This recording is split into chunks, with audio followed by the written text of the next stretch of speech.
with Ed Henry and Suzanne Malveaux. Thanks, Stephanie. And to our viewers, you're in the Situation Room, where new pictures and information are arriving all the time. Standing by, CNN reports states and around the world to bring you today's top stories. Happening now, new word on when Saddam Hussein is likely to go to the gallows. Will his loyalists seek revenge against the United States? We'll have reports from Baghdad and the Western White House, where President Bush has been meeting with his war council. Also this hour, Democrat John Edwards gets the jump on most of his presidential competition. He is the first top-tier contender to formally launch his campaign. We'll consider the pros and cons of Edwards' resume, his agenda, and his holiday season announcement in New Orleans. And another winter storm out west gives travelers the shivers. Will the Denver airport be snowed shut for the second time in 2 weeks? We'll have an up-to-the-minute forecast. Wolf Blitzer is off. I'm Ed Henry. And I'm Suzanne Malveaux, and you're in the Situation Room.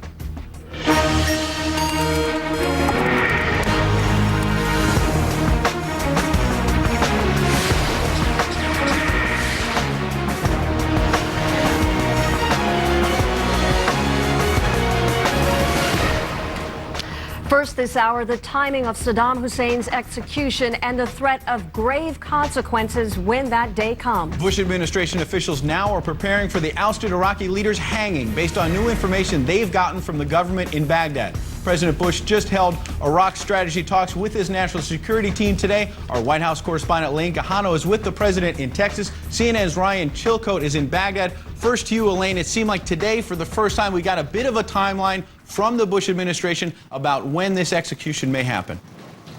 That's right, Ed. Today, a senior Bush administration official was asked about what the United States was hearing in terms of a date perhaps for Saddam Hussein's execution. And this senior official said that it would not be tonight and that would probably happen over the next few days.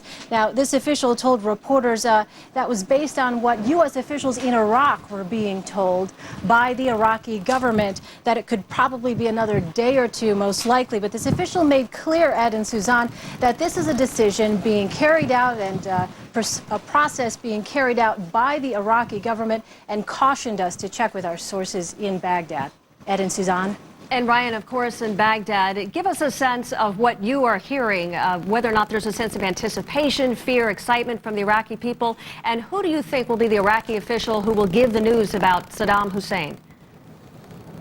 Don't know who the Iraqi official will be who will give the news about Saddam Hussein. A lot of speculation about that, but the government isn't saying anything. One thing I did want to tell you is we just got off the phone with the chief attorney for Saddam Hussein. He informed us that two members of Saddam's defense team met with Saddam Hussein today at the detention facility where Saddam Hussein is being held, to officially inform him that the final decision has been reached, that he will be executed. They didn't give any kind of timeline. They say they don't have a timeline. They say that Saddam Hussein took the information, took the news in stride, that he said that he was ready to be executed, that he believes it's his destiny. He also said that he would like to see the Iraqi people unite. Also very interesting, the defense team telling us that none of Saddam's family members have been notified of an execution date. That's interesting because according to the law here in Iraq, Saddam's family members should have the right to see him before he is executed. Now, officially, the government isn't saying anything about when this execution might happen. In fact, it could have already happened, and they could be just waiting to inform the public. We just don't know. Technically, the execution has to happen by the 27th, that according to Iraqi law. But there are a lot of signs that this could happen sooner. The Iraqi prime minister, for example, has said he would like to see Saddam hang by the end of the year. He's under a lot of political pressure from his power base to do that. So this could happen very, very soon. Suzanne and Ed? Ryan, one quick follow-up before we get back to Elaine in Texas. I'm wondering about these reports that potentially the Iraqi government will videotape the hanging, and whether or not that will be available to the Iraqi people. Will the American people see it? Again, the Iraqi government isn't saying anything about whether this will be videotaped. It's something that they had discussed earlier. They have stopped talking about it. There is a precedent for that, however. Just about a week and a half ago, 13 men were put to death here in Iraq, and the condemned video of the condemned as they marched into the gallows was disseminated to Iraqi TV. It was shown on Iraqi TV. When that happened, a lot of people interpreted that as an attempt by the Iraqi government to test the waters to see how people would react to that. But the government so far has been quiet as to whether this execution will be videotaped and whether it'll be shown to people after the execution or maybe even live. Thank you, Ryan Chilcote in Baghdad. Let's go back to Crawford, Texas. Elaine Quijano, our White House correspondent. The president today meeting with his war council, trying to get ready to potentially launch a new strategy in Iraq. What happened today? Well, senior Bush administration official says that today's meeting really focused on security, economic, and political issues facing Iraq, with the bulk of the focus, of course, on the security situation on the ground. As for where the White House stands in crafting that new Iraq plan, this official said it is, quote, taking shape. After a 3-hour meeting with his war cabinet at his ranch, President Bush said he was making progress towards a retooled plan for Iraq. But he made clear he's not ready to announce changes just yet. I've got more consultation to do until I talk to the country about the plan. The president signaled those consultations include discussions with the Iraqi government, as well as talks with members of the soon-to-be democratically led Congress. I fully understand it's important to have both Republicans and Democrats understanding of the importance of this mission. A senior administration official says the president and his national security team are driving toward what the official called conclusions and final decisions. Among those attending today's meeting, Vice President Dick Cheney, Defense Secretary Robert Gates, Secretary of State Condoleezza Rice, and General Peter Pace, Chairman of the Joint Chiefs of Staff. Their meeting took place against the backdrop of a new element in the Iraq debate. News that the late former President Gerald Ford disagreed with the Bush administration's Iraq policy. I don't think if I had been president, on the basis of the facts as I saw them publicly, I don't think I would have ordered the Iraqi war. Those remarks came in a 2004 interview with Washington Post reporter Bob Woodward, who agreed not to release them until after Ford's death. Ford also criticized his former aides, Vice President Dick Cheney and former Defense Secretary Donald Rumsfeld, for putting the emphasis to go to war on weapons of mass destruction. Bush aides responded to the disclosure by saying the administration and the president are focused on grieving and on keeping Gerald Ford's family in their prayers. But the revelation came one day after President Bush paid tribute to Ford as a man who led with, quote, common sense, and at a time when the president is already facing intense political pressure to change course on Iraq. As for those consultations with Congress, a senior official says that when Congress convenes and the tributes and memorials and funeral services for the late president, former President Gerald Ford are over, that President Bush will go ahead and start reaching out to members of Congress to hold additional discussions on Iraq. Suzanne?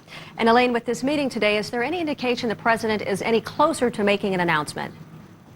There really wasn't any kind of narrowing down of a time frame, if you will, on an announcement by President Bush. In fact, senior aides, as you know, have been reluctant to do that ever since weeks ago. They signaled that perhaps the president might be ready before Christmas to make some sort of announcement. Of course, that did not happen. When pressed on it again today, a senior official would only say that it is still due to take place in the early part of January. Suzanne? Thanks, Elaine, very much. Out of Crawford, Texas. And now for the race to the White House. While most of us are gearing up for the start of 2007, John Edwards decided this is the time to kick off his 2008 presidential campaign.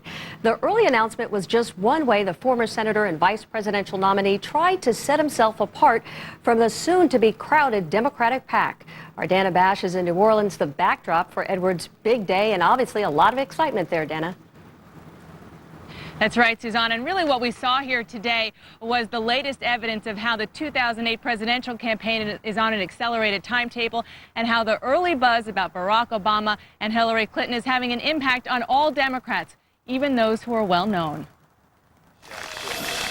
No confetti, no music, no pomp, just circumstance. I'm here in New Orleans to name the 9th Ward of New Orleans to announce that I'm a candidate for the presidency of the United States.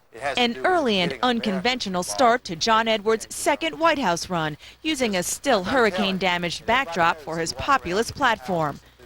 The two Americas he talked about in 2004, the haves and have-nots, morphed into a call for citizen action. If we wait for the next election and we stand by and hope that the next person that's elected president is going to solve all our problems for us, we are living in a fantasy world. It will never happen. Edwards calls for universal health care and a higher minimum wage, but says the biggest challenge is restoring America's moral leadership in the world. Starting with Iraq. He wants 40 to 50,000 troops out now. Used this web video to slam potential 2008 Republican candidate John McCain for wanting more troops in Iraq. We need to reject this McCain doctrine of surging troops and escalating the war in Iraq.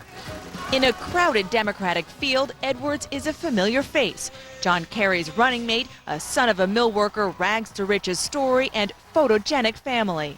He has one clear advantage over other Democratic senators running for president. He's a former senator, not tethered to Washington. He's been campaigning pretty much full-time since he lost in 2004, canvassing the country with candidates, building support in early test states like Iowa and New Hampshire.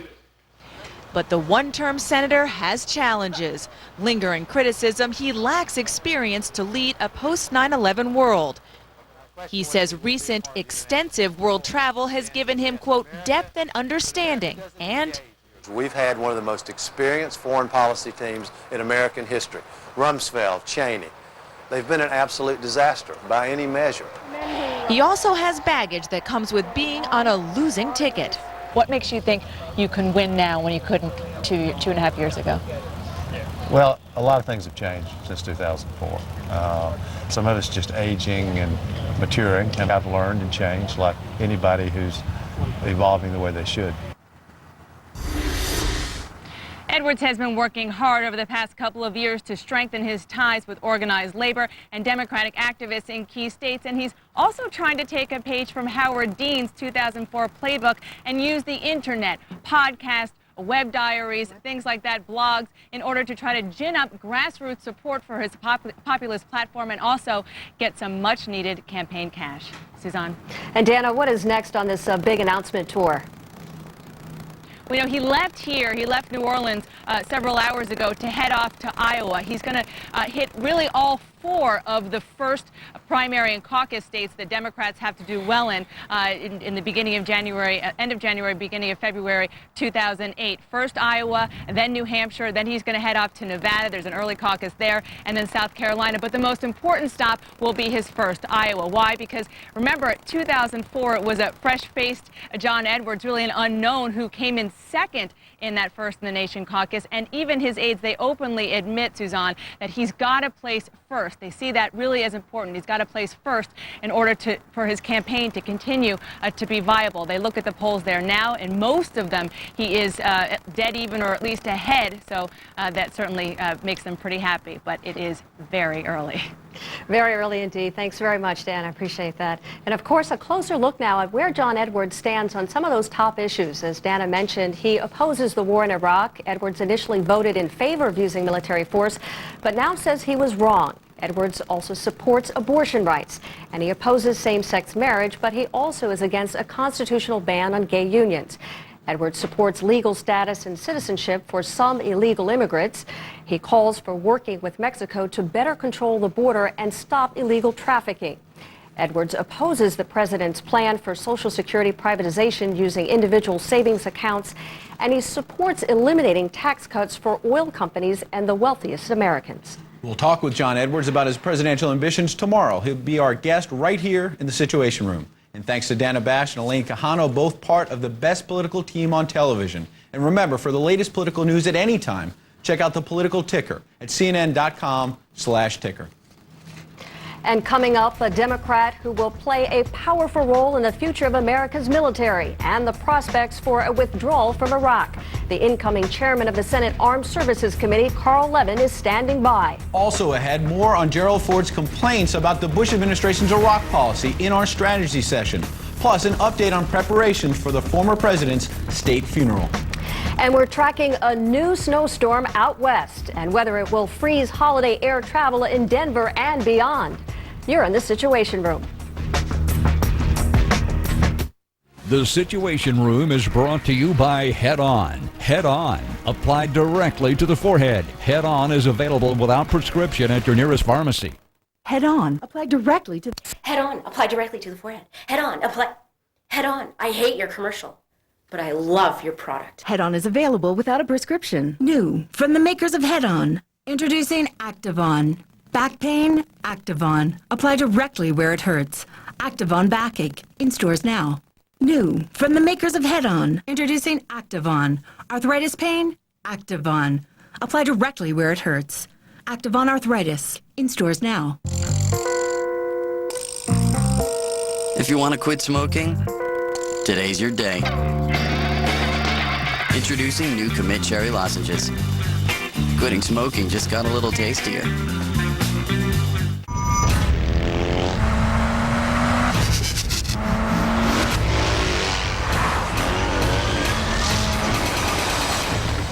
Are our SUVs as much fun as our bikes? You think you can handle it? Can you?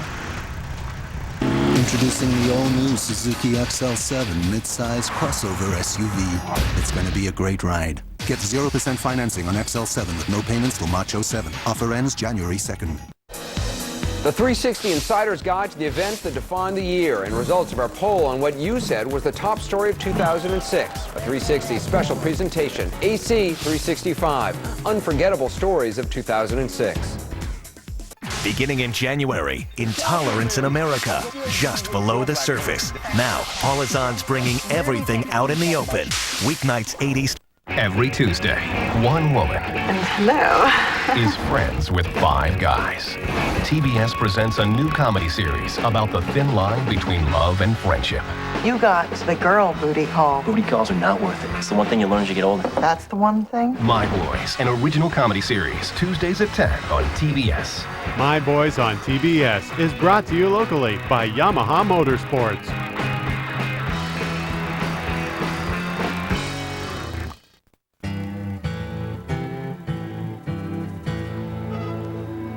Not long ago, cable didn't even exist. Now, the cable industry provides Americans with thousands of solid, stable jobs.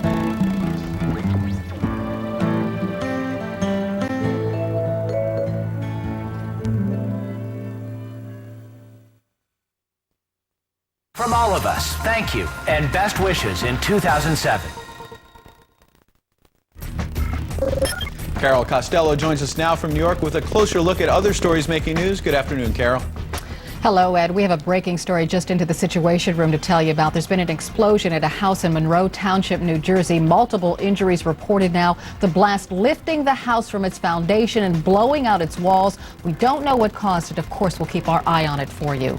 Senate Democrats are getting ready to take charge on Capitol Hill next month, and they may take another look at legislation setting guidelines for interrogating and detaining suspects in the war on terror. Congress passed the terrorism detainee bill in September, but some Democrats and at least one Republican want to get rid of a provision that bans detainees from confronting charges against them in court without a trial.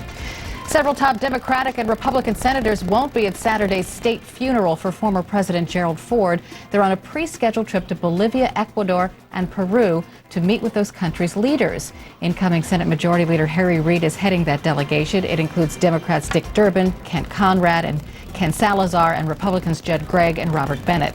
Reid's spokesman says Reid has called Betty Ford to express his condolences. Somalia's prime minister says Islamist fighters have retreated from Mogadishu and Somali government troops are now in the capital. Ethiopian troops supporting the Somali forces remain on the city's outskirts, though. Somalia's transitional government has imposed a state of emergency in Mogadishu to stop the looting, and the UN says dozens of refugees fleeing the fighting are missing after their boats capsized off Yemen's coast. It says its security forces fired on the vessels. And a string of bombs exploded in Baghdad today, killing at least 20 people. 2 bombs went off simultaneously, tearing through a crowded market. Iraqi police also found 14 bullet-riddled bodies. North of Baghdad, a U.S. soldier died when a roadside bomb went off. Yesterday, 4 U.S. troops died in Iraq. The number of U.S. military deaths now stands at 2,988. That's a look at the headlines right now. Back to you, Suzanne and Ed. Thanks, Carol. We'll get back to you soon. As Carol just noted, the U.S. troop death toll nears 3,000. President Bush is considering sending even more troops to Iraq. Joining us now, a leading Democratic voice on military policy, the incoming chairman of the Senate Armed Services Committee, Carl Levin. Senator, thank you very much for joining us here, of course, in the Situation Room. I want to start off by asking you, of course, that you're going to be holding these hearings, and President Bush has indicated that he, at least his administration, is seriously considering a troop surge, at least temporary troop surge in Iraq. Let's take a quick listen to what President Bush said today after his national security meeting. It's important for the American people to understand success in Iraq is vital for our own security. If we were to not succeed in Iraq, the enemy, the extremists, the radicals would have safe haven from which to launch further attacks. They would be emboldened. They would be in a position to threaten the United States of America. This is an important part of the war on terror. Now, Senator, obviously from senior administration officials as well as defense officials, the people we talk to, they are all saying that is a serious consideration to increase troops, at least temporarily, to get a control of the situation in Baghdad. How are you, how is your committee, how are the Democrats essentially going to stop that? Well, the problem with the president is his logic. The fact is that the course that we're on is not leading to success in Iraq. Obviously, everybody wants to increase the chances of success in Iraq. But just saying stay the course is not the way to achieve success in Iraq, and we've learned that, I hope, over the last few years. We are not on the road to success in Iraq. So let's change the course and try to increase the chances of success in Iraq by pressing the Iraqis to reach a political solution. There is no military solution in Iraq. All of our military leaders are telling us there is no military solution in Iraq. And we believe, and I think almost all the Democrats in the Senate believe, that this open-ended commitment of American troops to Iraq sends exactly the wrong message to the Iraqis, that somehow or other their fate is in our hands instead of in their hands. And I think surging troops and adding troops just gets us in deeper and keeps us on the same course. We'll get to that chasm earlier instead of later. So what do the Democrats do in January when you gain control of Congress? I mean, what can you do aside from perhaps cutting off funding from the troops to keep this from happening? Well, no one's going to cut off funding to the troops that I know of. But what we are going to do is, depending on what the president does, and I think he's still considering various options, including the one that we've recommended, which is to tell the Iraqis that their future is in their hands and that we're going to begin to reduce our presence in 4 to 6 months. That's been the consistent, almost a consensus Democratic position. There's a few exceptions to that, but almost all Democrats believe that that's the case, and we will continue to make that case if the president continues on basically his stay-the-course policy. So, Senator, basically all you can do is continue to press your case, make your point, but beyond that, what are these hearings meant to accomplish? Is this just an academic exercise? I mean, what comes out of this? Is this forward-looking? No, it's very forward-looking. We're going to be looking at options. Hopefully the president is looking at options other than just the status quo. We will be looking at options. We're going to be considering his decision, of course. The first hearing will be on January 11th. There will be 2 additional hearings on the 2 Thursdays after that. If the president has made his decision by January 11th, we would then expect that the new Secretary of Defense, Bob Gates, would be in front of us, as would General Pace, the chairman of the Joint Chiefs, to present the administration's position. If it's not decided by the 11th, we would have them in front of us on a subsequent Thursday. But we have to examine whatever the president is going to propose. I don't want to prejudge that, by the way. I don't want to assume that he is just going to stay on the current course, because there's so many reasons to change course, not just that the current course isn't working and is not leading to success, but the American people have spoken dramatically at an election. He has a new Secretary of Defense that said he was open to new options, new directions in Iraq. And in addition to all of that, we've got the report, of course, of the recent study group that said we've got to change direction. But, Senator, now you're saying that if we send more troops to Iraq, we get in deeper. But just a couple of days ago, the incoming Senate Majority Leader, the Democratic leader, Harry Reid, told CNN's Dana Bash something that sounds a little different. Let's take a listen. If the president came to us, the Congress, and said, look, I need to increase the number of troops there for a few weeks, but here's what we're going to do. We're going to get out of there within a year. I think a lot of people would say, oh, that's okay, but just for a troop buildup, no one wants that. And that sounds a little different from what you're saying and what Democratic Senator Joe Biden is saying. Not much. I think, as a matter of fact, Senator Biden says almost exactly the same thing. He is not in favor of a troop buildup at all. What Senator Reid said is that, well, maybe for a few weeks as part of a reduction program, which is another part of that interview. It's part of a program of reductions that then he would consider it. That's pretty close to what I'm saying. The bottom line is the main direction has got to be troop reduction. And as far as I'm concerned, a surge, which is not part of a program of reduction, is not worth considering.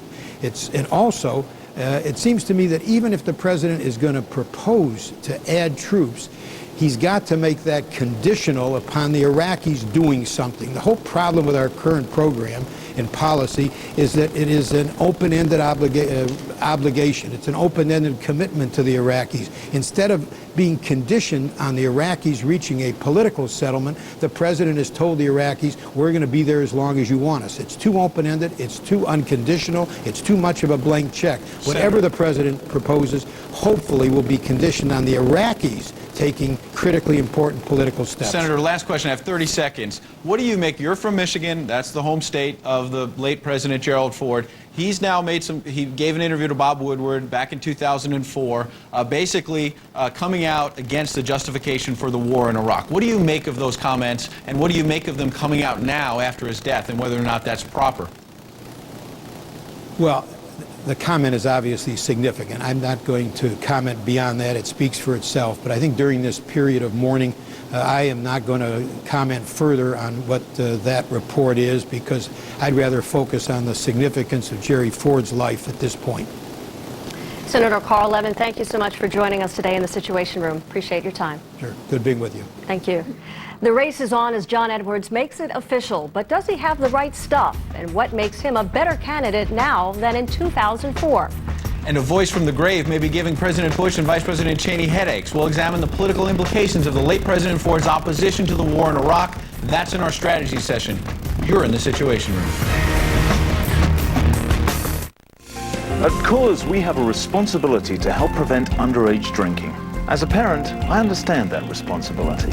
75% of teens say parents are their #1 influence as they decide to drink or not. That's why Coors brings you mvparents.com, a website built by Search Institute, experts on youth development. Here you'll find tools to empower your teens to make the right decisions. So visit mvparents.com and know that we at Coors are as committed as you are to preventing underage drinking. Announcing the Subaru All-Wheel Deal year-end clearance, because now is the best time to get a new Subaru Outback or Forester. Come in for a great deal on an Outback. For a limited time, lease one for $239 per month. The all-wheel drive Outback and Forester, both are great alternatives to gas-guzzling SUVs, and they have a 5-star crash test rating. Every day is a winding road. Lease one for $239 per month. I get a little bit closer. Hurry in. Offers end January 2nd. No matter where people are going, we're all going in the same direction. The future, something we're thinking about today. A good example, this ultra-clean diesel fuel we're producing in the U.S. It contains 97% less sulfur, and we can all benefit from that. I'm Chris Erickson, and I work for ExxonMobil. Everything you're looking at easily fits into this Pods brand container. It's amazing. So call Pods right now to solve your moving and storage nightmares and stop paying expensive storage facilities. We'll deliver a Pods brand container to your home or business. Pack your container and keep it, or we'll pick it up and store it for you and re-deliver at your convenience. I'd recommend them to anyone. Call Pods right now, then relax. This has to be a dream. Hey, Godmama. Would you like to be a Publishers Clearinghouse winner tomorrow? Oh, this is incredible. You can if you go to PCH.com right now. Enter today, win tomorrow. It finally happened. Our next $10 million winner could be you. Larry King tonight. Oprah opens up. I have a deep fear of not fulfilling my potential on Earth. Yeah. Oprah and Friends with the stars of her XM radio channel. Larry King tonight, 9 Eastern, only on CNN.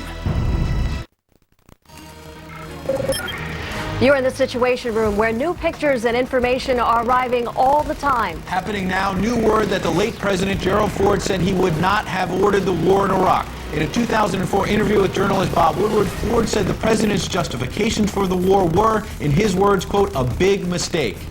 In New York today, a celebration of the life of the godfather of soul. Thousands of people gathered in Harlem for a memorial service for James Brown.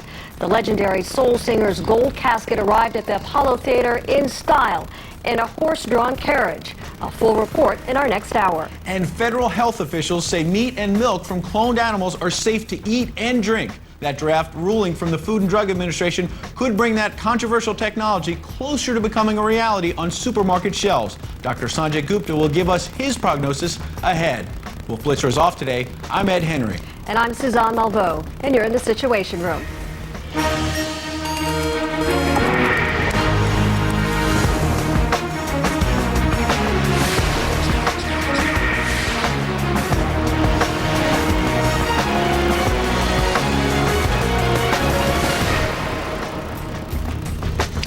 In a stunning, never-before-published interview, the late Gerald Ford sharply criticized the Iraq War. The former president said President Bush and his top advisors made, quote, a big mistake in justifying it. Joining us now to discuss this in today's strategy session, CNN political analyst, Democrat Donna Brazile, and Bay Buchanan, the president of American Cause. I wonder if I could first start asking Bay, how damaging is this to the White House that the former Republican president, the late President Gerald Ford, said this before he died, and it's now coming out about the Iraq War? Damaging. I don't believe it's damaging. Embarrassing. A day or two of a story. The last thing the president needs right now. The president obviously not going to respond. But I think what's interesting is how the press is focusing on what he said 2 years ago, I guess about 2 years ago. But last month he told Tom DeFrank in an interview, another political writer, that he believes that it was justified to go to the war just to get rid of Saddam Hussein, but that he just shouldn't have used as a reason to go the WMDs, which is obviously something everybody is concluded. Well, that was the reason, but clearly once we found there was no WMDs, then obviously it wasn't such a good idea to go for that particular reason. But the key is to remember the president did believe there were weapons of mass destruction, and when he believed that, he felt that the United States was threatened, and he took action. Well, let's take a quick listen to that piece of sound, and then we'll get on the other end of it for a quick minute.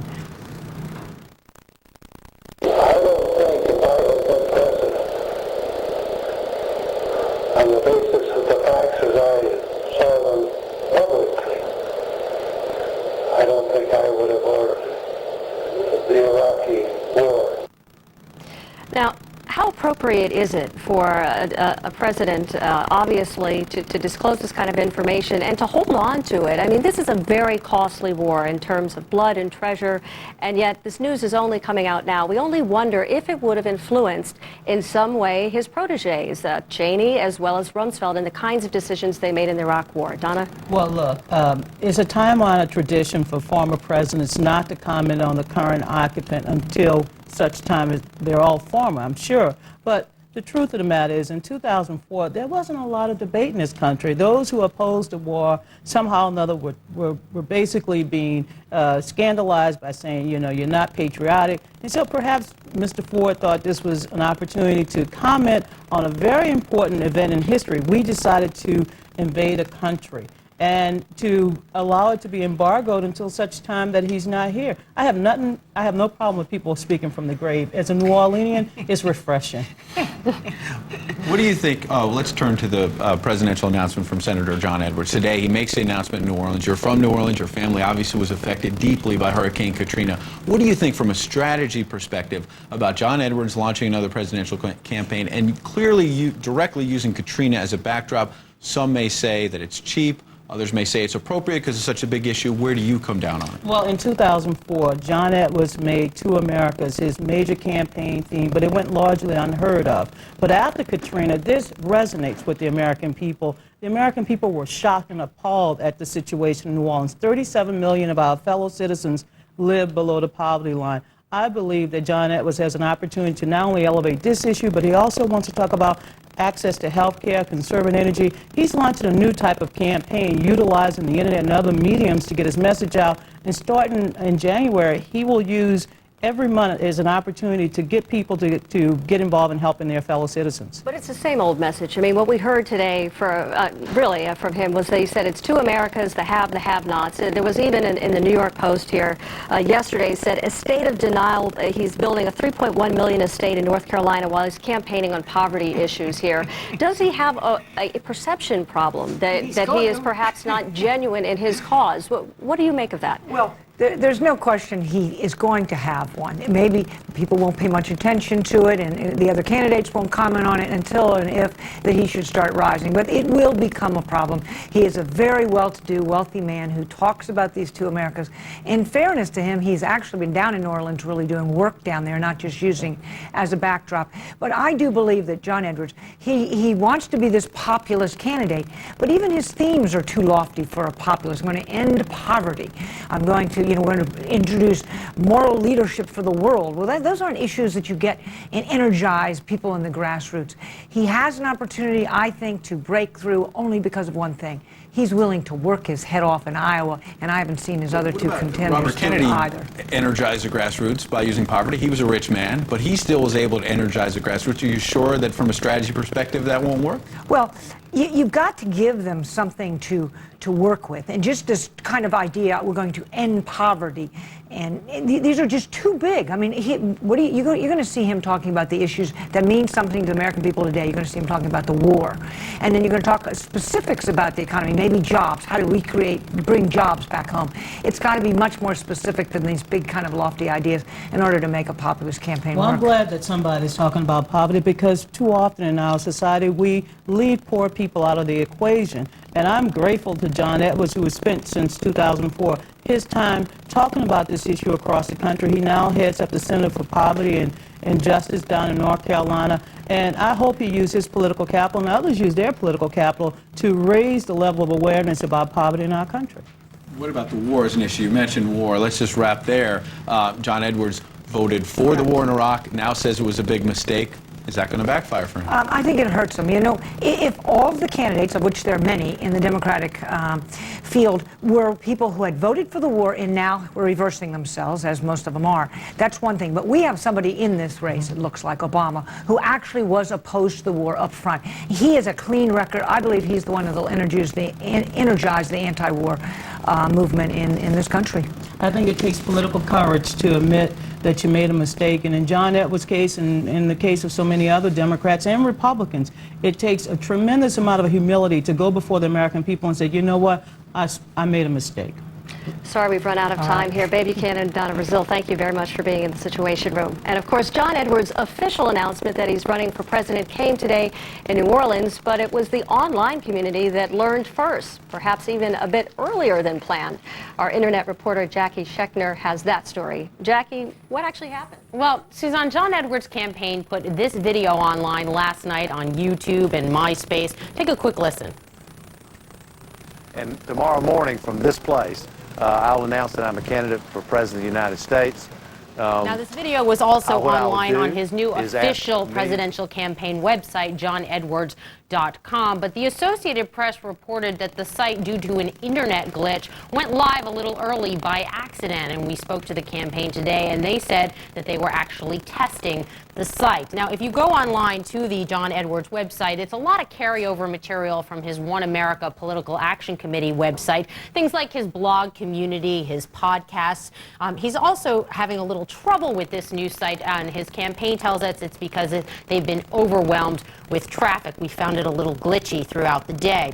One of the things that Edwards is doing is taking the grassroots movement offline to some traditional methods, calling this a citizens launch, giving people material that they can download from his website to hand out in their local community. Also, that steers people back online. And then online later today, Edwards is using the whole live broadcast podcast thing with a town hall meeting from Des Moines, Iowa at 6 p.m. Eastern Time. You can go on and submit your questions, and he'll answer them live via the internet. Suzanne, Ed.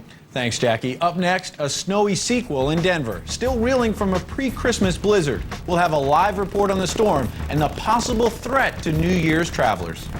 And rehearsals are underway for a presidential send-off. We'll have the latest on Gerald Ford's funeral plans and a new move by President Bush to honor his predecessor.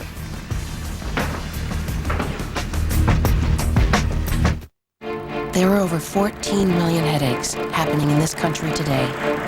But too many go untreated, simply because we're away from home. So we created a fast, new way to get the pure pain relief of Tylenol. Introducing Tylenol Go Tabs. They're portable and chewable for fast headache relief, even away from home. It's one small step towards a pain-free world. Stop. Think. Tylenol Go Tabs. I have high blood pressure, but I was surprised to find out it might lead to erectile dysfunction. You think you know everything about diabetes, but no one ever told me it could lead to ED. So I talked to my doctor. He said that certain health conditions like high blood pressure or diabetes may lead to ED, and that Levitra can help.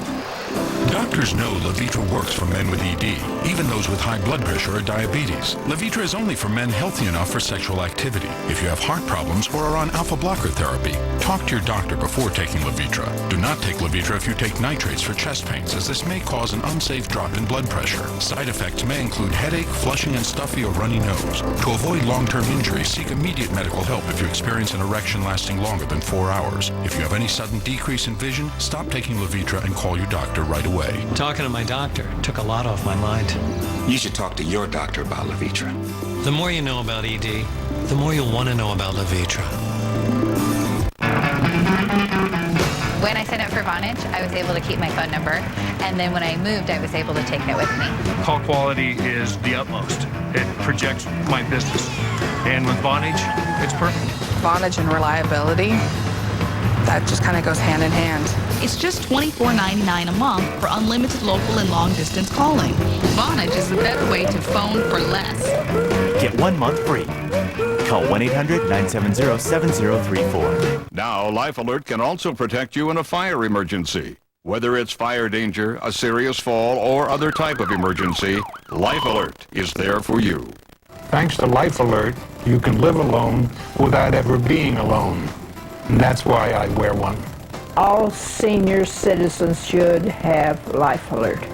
Please call 1-800-850-8048 for a free brochure about Life Alert. Call us toll-free now at 1-800-850-8048. Special Investigations Unit. The whole story revealed. No compromise. No limits. Get ready. CNN Special Investigations Unit. Series premiere. Saturday, January 20th only on CNN. Denver is bracing for what could be its second blizzard in a week. Take a look at these traffic cameras coming into the Situation Room. This is in Denver. Snow is already falling in southern Colorado with more than 3 feet possible in some areas. Dozens of flights are canceled at the Denver International Airport. That's where thousands of holiday travelers got stranded last week. CNN meteorologist Reynolds Wolf joins us now in the Situation Room for the latest. Reynolds, what are you seeing so far?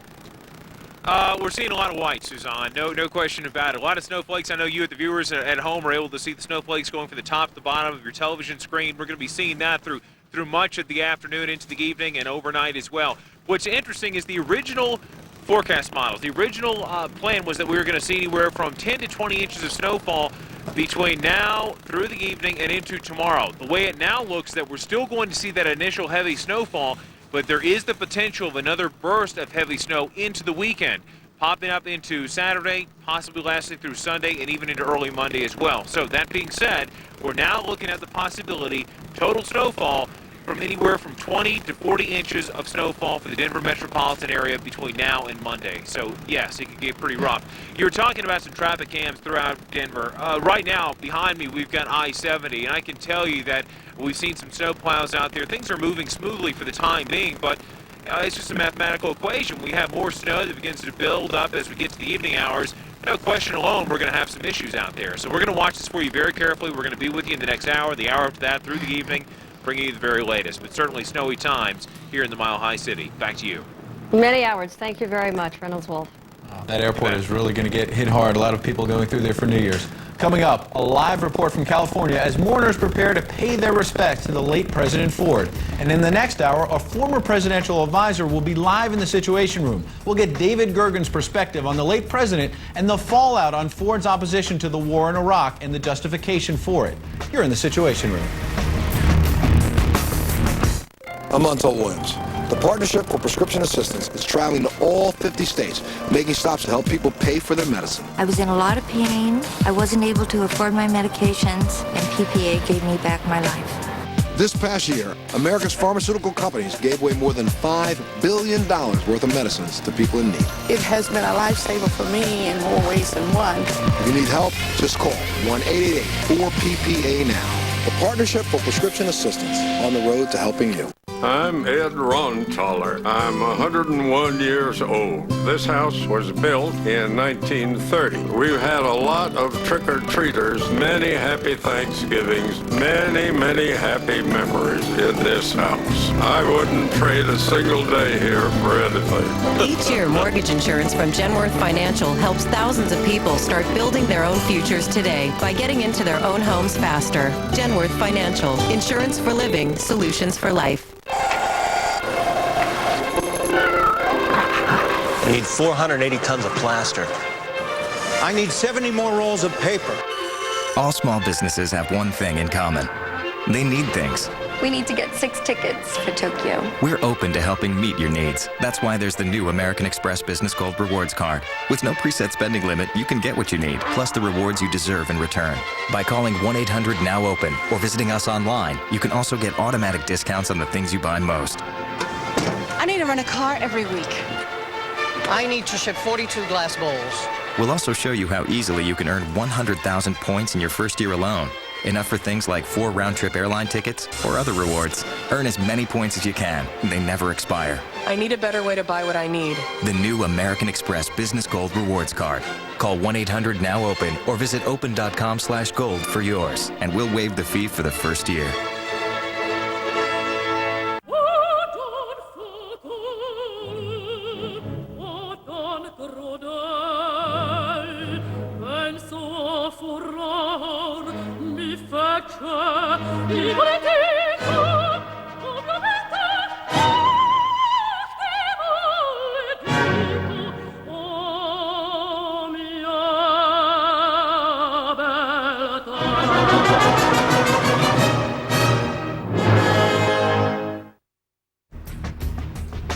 President Bush has declared Tuesday a national day of mourning for Gerald Ford. That's the same day a memorial service will be held for the 38th president at the National Cathedral here in Washington. The White House says Mr. Bush plans to speak at that service. He'll travel from Texas back to Washington on Monday and go straight to the Capitol to pay respects to Ford, who will be lying in state in the rotunda. The official tributes to the former president begin tomorrow in California. CNN's Dan Simon is in Palm Desert, California. And Dan, I know you've got a lot of those details as well. Well, Suzanne, we are in front of the St. Margaret's Episcopal Church, and dress rehearsals here have been going on all day long. We just saw a Marine Corps band playing Hail to the Chief. There's also been an honor guard here. Let me tell you a little bit about this church, the St. Margaret's Episcopal Church. The Fords have been coming here for the last 30 years. There's a pew dedicated to them inside. There's a new addition, which is just behind me. It was built in 1988. The Fords helped raise the money for it. In terms of what's going to happen tomorrow, there will be a private service for close friends and family tomorrow afternoon, followed by a public viewing. And then on Saturday, Mr. Ford's body is going to be flown to Washington, D.C. On Sunday and Monday, there will be Mr. Ford will lie in state in the rotunda. And then on Tuesday, there will be a service at the National Cathedral. Then on Wednesday, Mr. Ford's body will be flown to Michigan, Suzanne, where he will ultimately be laid to rest. And again, the funeral is going to begin in earnest tomorrow afternoon, beginning with this private service for Mr. Ford's family and very close friends here at the St. Margaret's Episcopal Church. Suzanne, back to you. Thanks very much, Dan Simon in Palm Desert, California. We appreciate it. Coming up, James Brown. He made living in America a little better, and now fans are showing their appreciation. We'll take a look at the musical legend and the impression he made on the country. And would you drink milk from this cow even if you knew it was cloned? The FDA weighs in, and we'll get a debrief from Dr. Sanjay Gupta. You're in the Situation Room.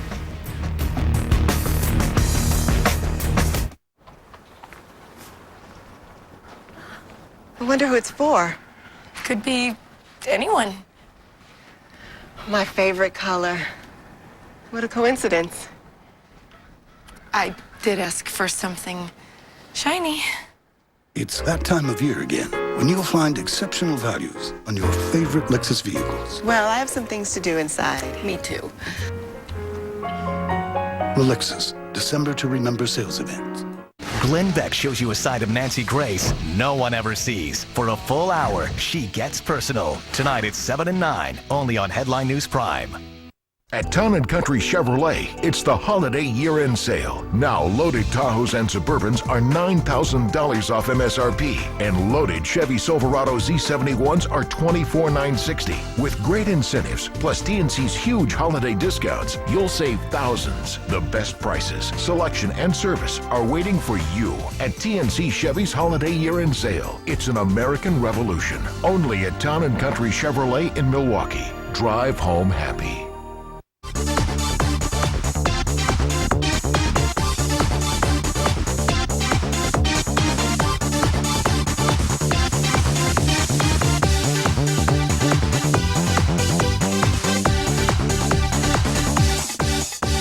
PD Exposed is brought to you by American Laser Centers. Go to pdexposed.com now and register for your chance to win $1,500 in laser hair removal from American Laser Centers. Feels sexy for winter. Register to win now at pdexposed.com. The Portland Winterhawks and Comcast CNW 14 provide hard-hitting, fast-paced hockey action. It's on TV, and it's in the center of Hockey Town, Portland's Memorial Coliseum. Nearly 100 former Winterhawks have played in the National Hockey League. Come and see the best 17 to 20-year-old hockey players in the world. And when you can't make the game, catch the action on Comcast CNW 14.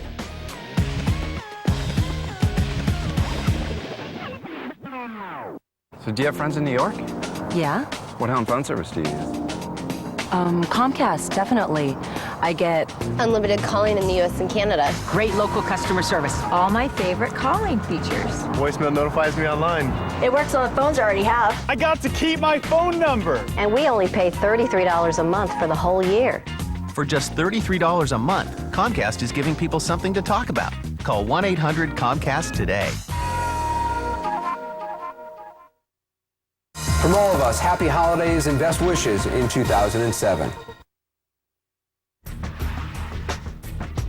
Now here's a look at some of the hot shots coming in from our friends at the Associated Press. Pictures likely to be in your newspaper tomorrow. Masked insurgents in Iraq engage in a battle in Baghoupa. In London, a gesture of solidarity with the United States. The British flag flies at half-staff atop Buckingham Palace, in memory, of course, of Gerald Ford. In the West Bank town of Ramallah, members of the Palestinian Presidential Guard have a snowball fight. And in Berlin, a newborn rhino checks out her new home at the zoo. And that's this hour's Hot Shots. Pictures often worth 1,000 words.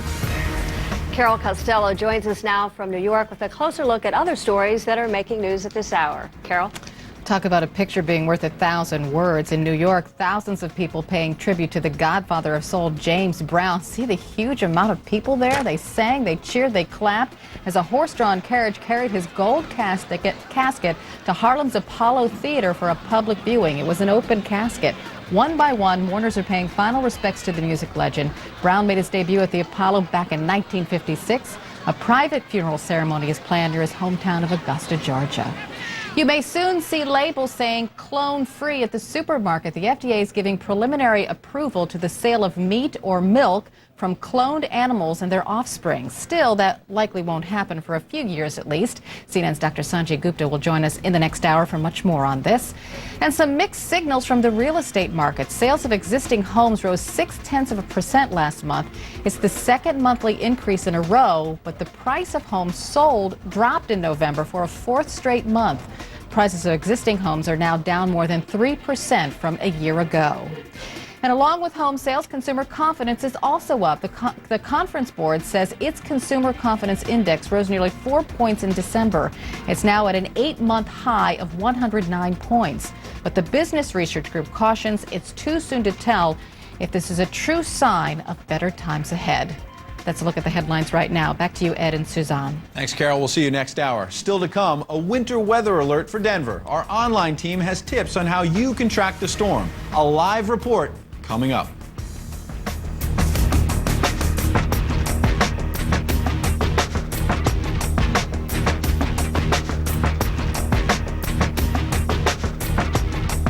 Closed captioning provided by Head On. Head On applied directly to the forehead.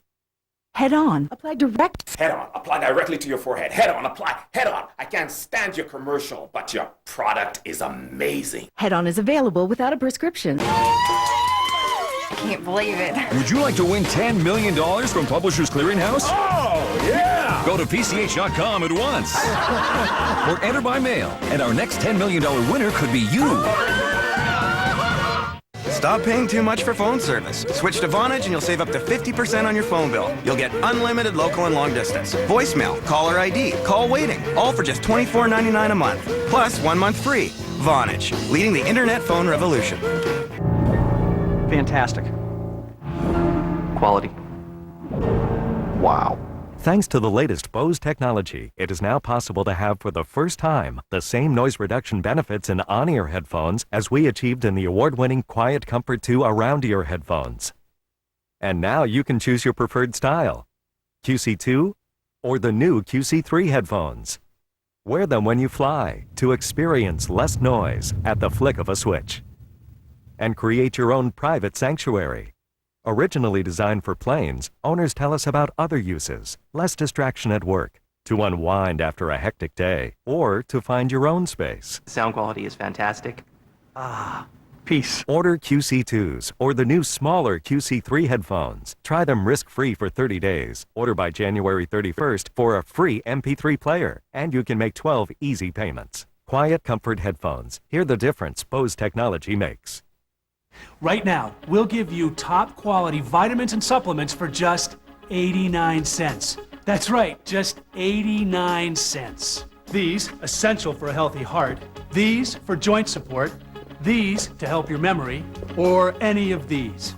And not just any vitamins. They're from Puritan's Pride, the #1 direct-to-you vitamin manufacturer. Just 89 cents each when you call now for these special introductory coupons. How can we do it? We're the manufacturer. We make them with the highest quality ingredients. We sell them directly to you, and right now you can try them for just 89 cents. There's no obligation. Your satisfaction is 100% guaranteed. Plus, call now and you'll get the complete Puritan's Pride discount catalog free. You'll also get a $10 off bonus coupon good for any of the 1,400 top quality products you'll find inside. Call now for this special bonus, the Comprehensive Vitamins and Supplements to Live By Guide. Yours free. Call or go to PuritanTV.com right now. Hope you join me at the most exciting place on earth, Times Square on New Year's Eve. Join me live with celebrations from around the world, plus music from Lionel Richie, the B-52s, the Goo Goo Dolls, and who knows who else is going to show up. CNN, New Year's Eve, 11 p.m. Eastern.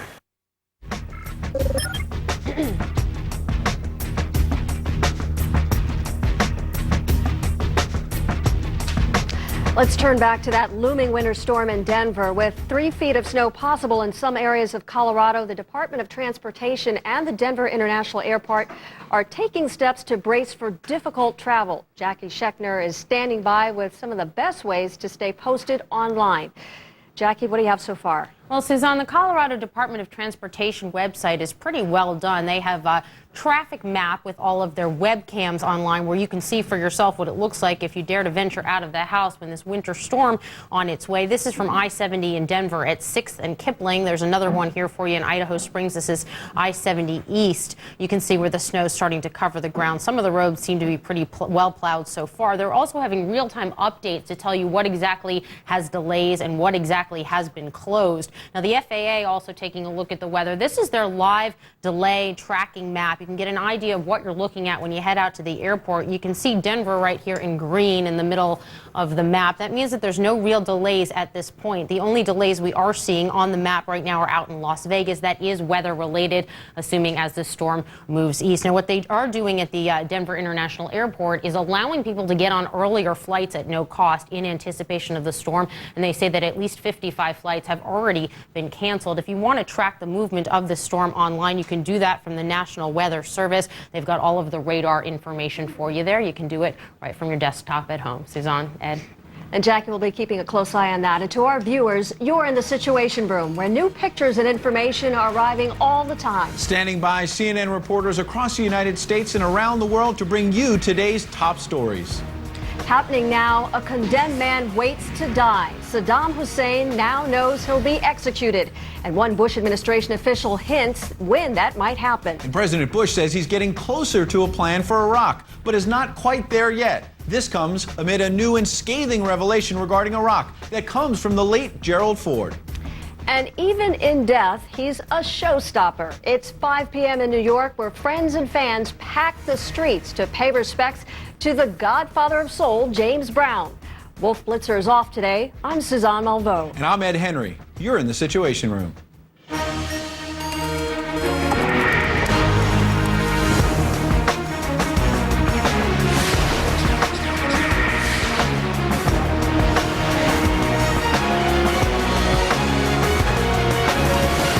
President Bush says he's making good progress, but still has more work to do on a new strategy for the war in Iraq. He huddled today with key members of his national security team at his Texas ranch and afterwards talked to reporters there. We have complete coverage for you this afternoon with CNN's Brian Todd here in Washington and CNN's Ryan Chilcote in Baghdad. But we begin with our White House correspondent, Elaine Quijano. She joins us live from Crawford, Texas. What is the latest, Elaine? Well, Suzanne and Ed, after huddling with his top national security advisors for about 3 hours, President Bush did say that he was making progress when it came to crafting a retooled Iraq policy. But the president made clear he is not ready to announce changes just yet. The president said he wants to have further consultations with the Iraqi government and members of Congress. And the president also reiterated his belief today that success in Iraq is linked with security for Americans. It's important for the American people to understand. Success in Iraq is vital for our own security. If we were to not succeed in Iraq, the enemy, the extremists, the radicals would have safe haven from which to launch further attacks. They would be emboldened. They would be in a position to threaten the United States of America. This is an important part of the war on terror.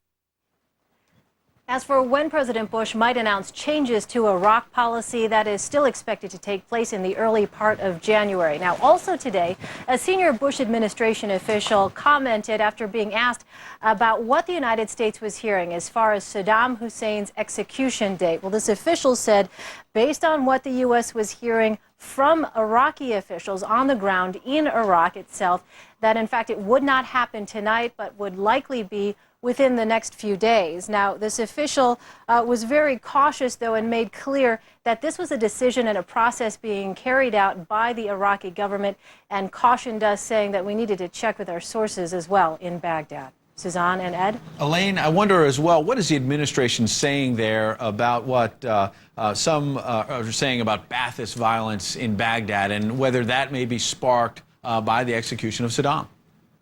Well, this same official basically said, look, these loyalists to Saddam Hussein will essentially use any excuse to cause violence, and basically said, quote, if they want to hang their hats on this, that's fine. He indicated, though, that the administration believes that the vast majority of Iraqis just want to put this behind them, of course, referring to bringing Saddam Hussein to justice. Ed and Suzanne. And Elena, just a quick follow, of course. Did the Bush administration, any officials react to those statements made by the late President Gerald Ford to Bob Woodward, saying that he did not support the Iraq war, the decision to go in? Yes, well, senior Bush aides today said that this is a time when the Bush administration and the president himself are really focused on grieving and also keeping their prayers and their thoughts with the Ford family. But certainly this is coming at an awkward time. It was just yesterday, in fact, that President Bush, of course, praised Gerald Ford as a man who led with, quote, common sense. And, of course, it's coming as well, as you know, Ed and Suzanne, at a time when President Bush is under tremendous political pressure to change course in Iraq. Ed and Suzanne. Thank you, Elaine Quijano, all over every angle of this story in Crawford, Texas. And as the president and his advisors talk about Iraq, blood continues to run through the streets of Iraq. Car bombings claim more lives today. And this comes amid new questions about the execution of Saddam Hussein. CNN's Ryan Chilcote is in Baghdad with the latest. Ryan? Ed, Suzanne, the government isn't saying when this execution will take place. For all we know, it could have already taken place, and they're just waiting to notify everyone. Technically, it has to happen by the 27th of January, but the Iraqi Prime Minister, Nouri al-Maliki, has already made clear that he would like to see Saddam hanged by the end of the year, and he's under a lot of pressure from his own power base here in Iraq to do that, to get this over with quickly. One thing that is clear is that this execution is highly unlikely to lead to a more peaceful Iraq. As Iraq awaits the execution of Saddam Hussein, the violence continues. In just 24 hours in the Iraqi capital, a double bombing at a second-hand clothes market kills at least 7 and sends dozens more to the hospital. Another roadside bomb at a gas station kills at least 10 and wounds at least 2 dozen. A mortar attack on a mostly Shiite neighborhood in the Iraqi capital, killing and wounding more innocent bystanders, among them a child. And attacks on American troops continue. December has been the second deadliest month this year for U.S. forces, the 5th deadliest since the beginning of the war. Will executing Saddam lead to a more peaceful Iraq? The government hopes it will by demoralizing his supporters into giving up their fight. Musab al-Zawbai is a Ba'athist from Saddam's party. He asked that we not show his face for his own protection. He predicts the violence will increase and it will only get worse for the Americans. They will not be able to walk the streets anymore. Just like the first Fallujah battle, it will happen again. Saddam is a great man.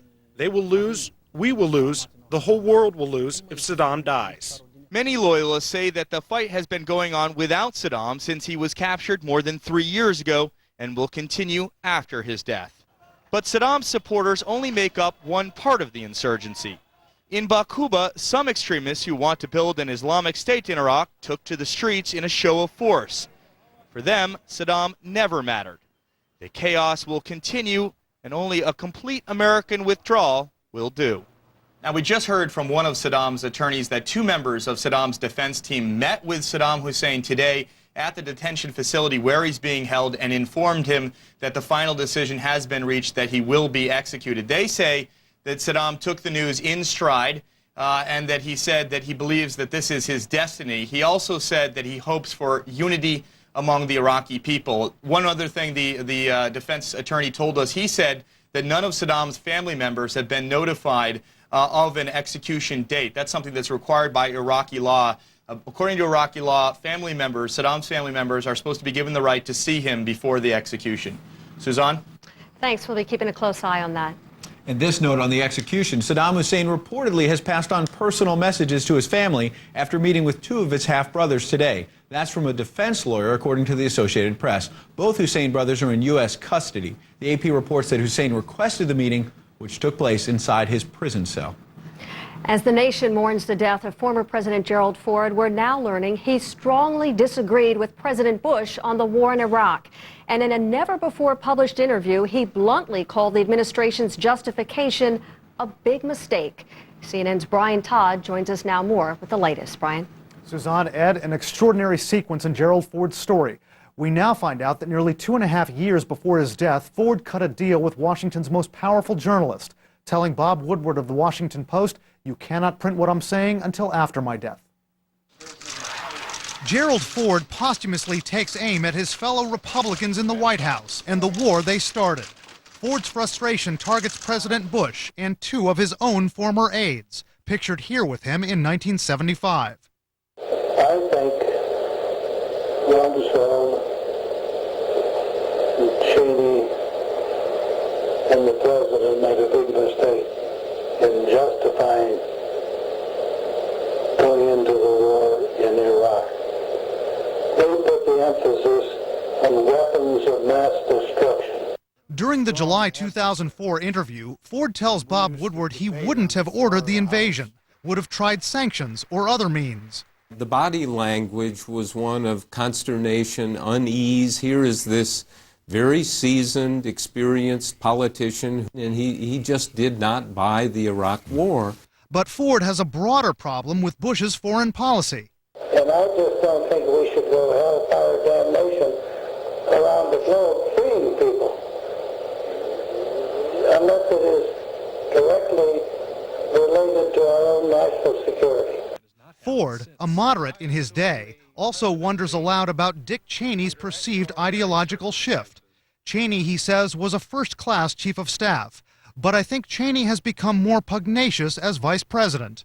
Neither Cheney's office nor a White House spokeswoman would comment on Ford's criticism, But CNN contributor and fellow conservative William Bennett is disappointed. You know, you put the bomb in the tape recorder and it goes off after he's out of reach. I think that was a departure from the normal Jerry Ford that we know.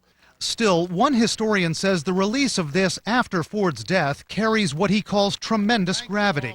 As for the protocol of former presidents keeping quiet about their successors, Harry Truman criticized President Eisenhower. You had Jimmy Carter criticizing president after president. This is a rule that is almost made to be broken. But in that interview, Gerald Ford also let go on Henry Kissinger, saying of his former Secretary of State, quote, "He had the thinnest skin of any public figure I ever knew." A Kissinger aide said he's out of the country and would not comment on Gerald Ford's criticism. Ed, Suzanne? Obviously a very controversial and sensitive subject. As our own Elaine Quijano reported, the Bush administration is not touching this one. Right. Thanks, Brian. Thanks, Brian. Up ahead, we'll get more on Ford's criticism of the Iraq War from one of his former advisors. David Gergen will join us live in the Situation Room this hour. Also, James Brown at the Apollo Theater one last time. Fans lining up to pay tribute to the godfather of soul. Plus, the government makes a major decision on food made from cloned animals. Our own Dr. Sanjay Gupta, our senior medical correspondent, is standing by with what you need to know. Stay with us here in the Situation Room. The Situation Room is brought to you by Head On. Head On, applied directly to the forehead. Head On is available without prescription at your nearest pharmacy. Head On, apply direct. Head on, apply directly to your forehead. Head on, apply. Head on. I can't stand your commercial, but your product is amazing. Head On is available without a prescription. New from the makers of Head On, introducing Activon. Joint and muscle pain, Activon. Apply directly where it hurts. Activon Joint and Muscle, in stores now. New from the makers of Head On, introducing Activon. Arthritis pain, Activon. Apply directly where it hurts. Activon Arthritis, in stores now. I'm Ed Rontaler. I'm 101 years old. This house was built in 1930. We've had a lot of trick-or-treaters, many happy Thanksgivings, many happy memories in this house. I wouldn't trade a single day here for anything. Each year, mortgage insurance from Genworth Financial helps thousands of people start building their own futures today by getting into their own homes faster. Genworth Financial. Insurance for living, solutions for life. When I got my new H3, I customized it. I got the marker lamps, the chrome, the rims, brush guard, but I couldn't stop there.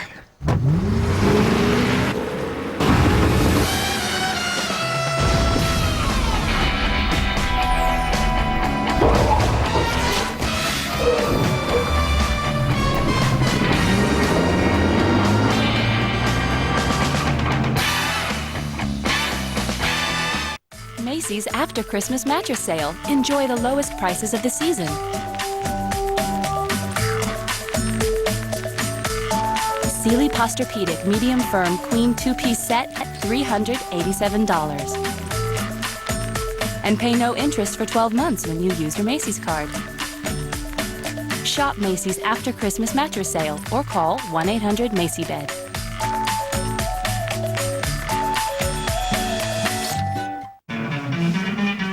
Between my two phone bills, it's probably about $60 a month. About $150. Probably $100 a month. With Vonage, you get unlimited calls to anywhere in the U.S. and Canada, and all the cool features you could ever want are included. And it's just $24.99 a month. Call 1-800-971-4510 and get your first month of Vonage service free. That's a value of $24.99. Vonage, the better way to phone for less. Milk and meat from cloned animals could soon be coming to your grocery store, and you may not even know it. The Food and Drug Administration now is giving the go-ahead to food made from cloned animals, saying it's almost impossible to distinguish from regular food. So products from clones may not even get a special label. Joining us now, our senior medical correspondent, Dr. Sanjay Gupta. Sanjay, today the FDA basically said that food from cloned animals is safe to eat. Walk us through from a medical standpoint. How did they reach that conclusion? Yeah, you know, Ed, it's pretty fascinating, actually. We listened into the conference they had just a few minutes ago about this, talking specifically about the fact that they've looked at 4 years worth of data, hundreds of studies on cloned animals, their offspring, and the food that they make, basically trying to determine if it's safe, or more specifically, if they pose any additional risk. And what they concluded was that they don't pose any additional risk, and also point out that there's only about a few hundred cloned animals out there, just cattle, pigs, and goats, as compared to the millions of animals that exist performed by natural selection. But this was not a specific, no decision was made today, Ed. There's still a voluntary moratorium that's going to stay in place till April 2nd. It's going to allow a public discourse on this. A lot of people find this quite controversial. They're going to allow the public to actually have a conversation about this to determine exactly how this should be carried out. Should cloned food from cloned animals and their offspring be allowed? And should it be labeled? These are two decision points that are still going to need to be made. Well, Sanjay, in light of that fact, are there any advantages or pros to having the meat or the milk from these cloned animals in the food supply? Yeah, I think that sort of strikes at the heart of this, Suzanne. I mean, I think that if you ask people who are advocates of this, they'll say there are significant benefits. First of all, the cloned animals will say are really, after the first 6 to 18 months, indistinguishable from any other animal. If they are born with genetic mutations, usually those things declare themselves in the first 6 to 18 months of their life. Also, you know, the cloning allows, and I think this is the most important point, allows exceptional animals to be bred. So, for example, if you have an animal that makes a lot of milk or makes particularly good meat, you can allow that animal to continuously be bred. And this exists in other modalities already on ranches today through in vitro fertilization, in other assisted reproductive technology. They say cloning is just another adjunct to that. And finally, the meat and milk most likely will come from the offspring of the animal, not the clones themselves. The cloned animal are basically the breeders. They're the ones who are creating this sort of super generation of animals after that. Now, Sanjay, you mentioned this is controversial, though, and one of the controversies is about labeling, and there are consumer advocates out there who have sharp concerns about this. Can you walk through that? Yeah, and you know, it's important to reiterate again that this may be one of the sort of biggest friction points in this whole thing, and no decision has been made on labeling as of yet.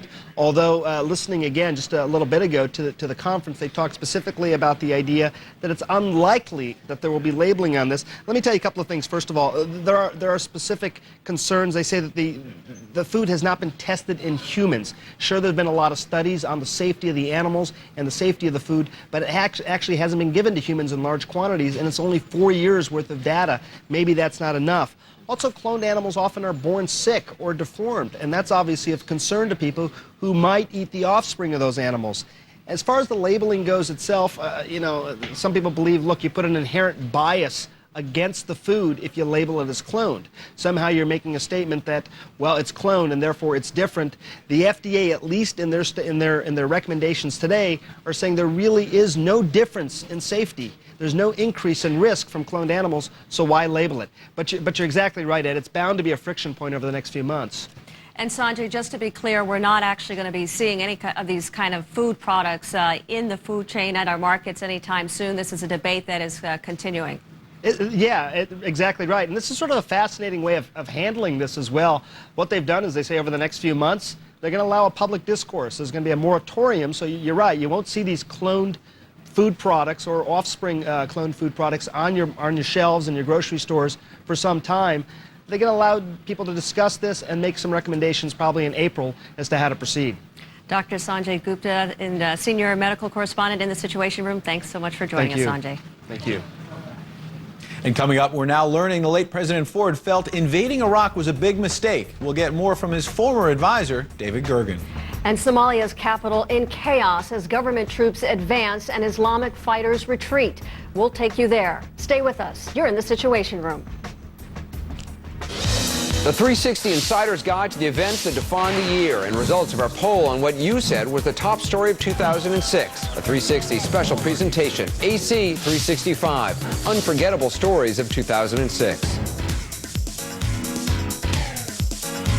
Introducing the cure for the winter cold, Cancun. Come golf, spa, shop, or just soak up some rays. Discover the Mayan Gold Coast. Visit Cancun.info. If you want to quit smoking, today's your day. Introducing new Commit Cherry Lozenges. Quitting smoking just got a little tastier. Stop wasting my time. When you're a business owner, you don't just know the cost of doing business. you feel it. That's why Open created a smart new card that can help bring your costs down. Introducing the American Express Simply Cash Business Card, the only card that gives you unlimited cash back each month. Call 1-800-NOW-OPEN to apply. Simply Cash makes any gas purchase feel better, 5% better. Plus, it gives you 5% off wireless phone service and office supplies. It also gives you 1% back on virtually everything else. And it's easy. Your cash back appears each month on your statement automatically, with no limit to how much cash back you can earn. So call now for the fee-free Simply Cash business card. It's the only card that makes it this easy to put unlimited cash back into your business each month. We know what you want. That's why we're open. How American Express serves small business. CNN Special Investigations Unit. Series premiere CNN Saturday, January 20th. Beginning in January, Intolerance in America, just below the surface. Now, Paula Zahn's bringing everything out in the open. Weeknights, 8 Eastern. Hello, I'm Senator Gordon Smith. Thousands of Oregonians have served proudly fighting the war on terror in Iraq and Afghanistan. Many are back home and back on the job, but some are looking for work. You can help. The Hire a Vets First program connects skilled veterans with the right jobs in Clackamas County and throughout Oregon. They are skilled workers who serve their state and their country and who are now ready to serve your business. So please, let's make room for a vet. Now on demand, a mystery to unravel, spanning the centuries, a secret too dangerous to be revealed. Discover the Da Vinci Code. That's really something, Lex. Wait for it. Superman returns. Order it now or anytime on demand. Hit movies without the trip to the video store. On demand with Comcast Digital Cable. Oprah and friends from her XM radio network. Larry King tonight. And Carol Costello joins us now with a closer look at other stories making news. Good evening, Carol. Hi, Ed. Hello to all of you. It is official. Former Senator John Edwards announcing today he will run for president in 2008. John Kerry's former running mate made his announcement in New Orleans' flood-devastated 9th Ward. Edwards says the biggest responsibility for the next U.S. president will be reestablishing America's leadership role in the world. He's also urging withdrawal of U.S. troops from Iraq. California Governor Arnold Schwarzenegger says he is already back at work. In a statement released today, he said he's preparing his State of the State address from his hospital bed. And he says he will walk into his swearing-in ceremony even if he has to do it on crutches. The 7-time Mr. Olympia broke his right thigh bone while skiing in Sun Valley, Idaho, but doctors say he's in great shape and he is recovering well. The body of an American mountain climber missing in China for nearly 2 months has now been identified. Authorities say it is Charlie Fowler, a photographer and a climbing guide. Searchers found Fowler's body buried in snow on a remote mountain in China. He and his climbing partner, Christine Boskoff, were last heard from in early November. Boskoff is still missing. A disruptive passenger on a U.S. Airways flight out of Washington could face some serious charges. An official says the man got angry when a flight attendant refused to serve him more liquor. He allegedly slapped another passenger on the back of his head. Well, that passenger just happened to be a federal air marshal working undercover. The air marshal detained the man and arrested him when the flight landed in Fort Myers, Florida. Let's look at the headlines right now. Back to you, Ed and Suzanne. Thanks very much, Carol. And coming up, rest his soul. James Brown makes a final appearance at the same place he started his career. And former presidential advisor David Gergen will join us. We'll speak with him about Iraq, President Bush, and his former boss, Gerald Ford. At Coors, we have a responsibility to help prevent underage drinking. As a parent, I understand that responsibility.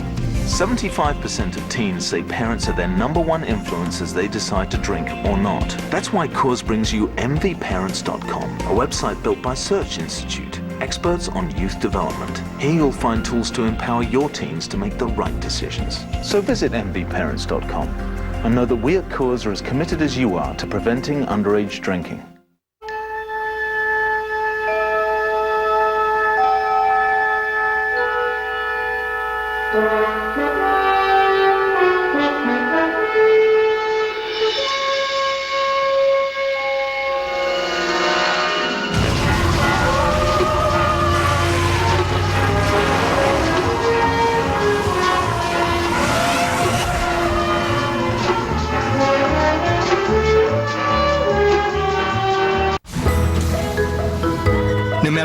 people are going, we're all going in the same direction.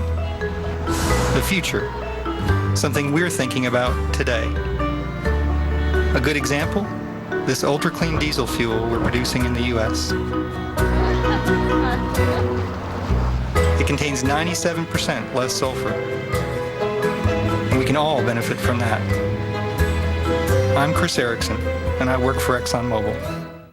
And with us today, Stephen Johnston with his brand new DVD Bible. That's right. This is the DVD Bible with 72 hours of narration, word for word from the King James Bible. Scripture comes up on the screen. You hear my narration fully dramatized.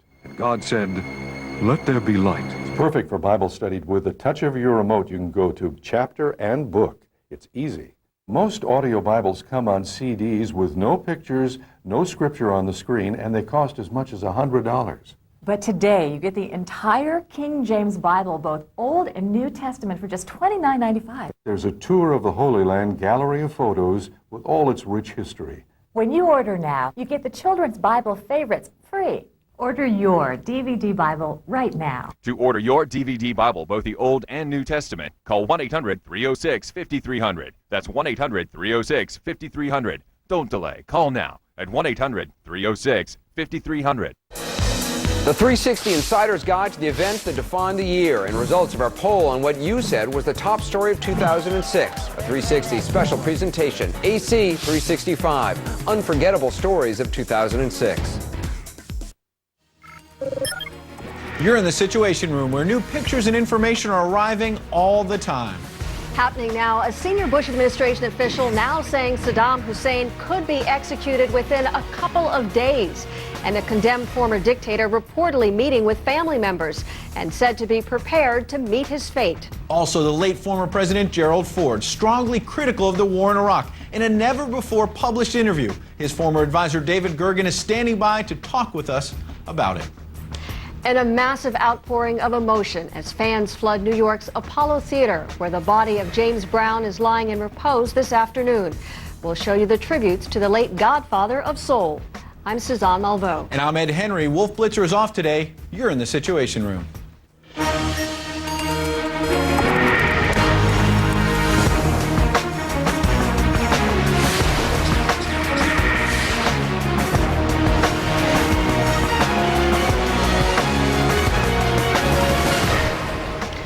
More now on one of our top stories. Saddam Hussein will soon be executed, and one Bush administration official says that could happen in a couple of days. I spoke with CNN's Ryan Chilcote about the possible effect of the execution. And Ryan, is there any indication that Saddam's execution will further enrage the Sunnis and this will lead to more attacks against American troops?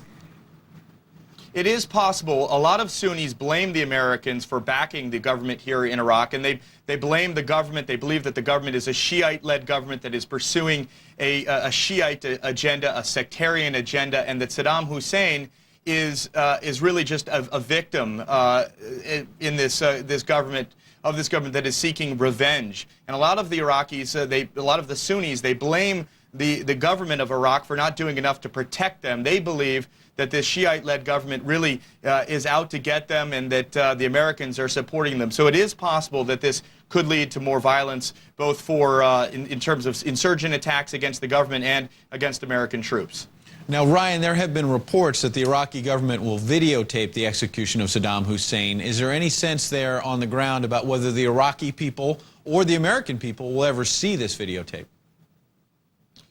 The government isn't saying whether it will be videotaped and whether that videotape would be disseminated to viewers here in Iraq and in the United States.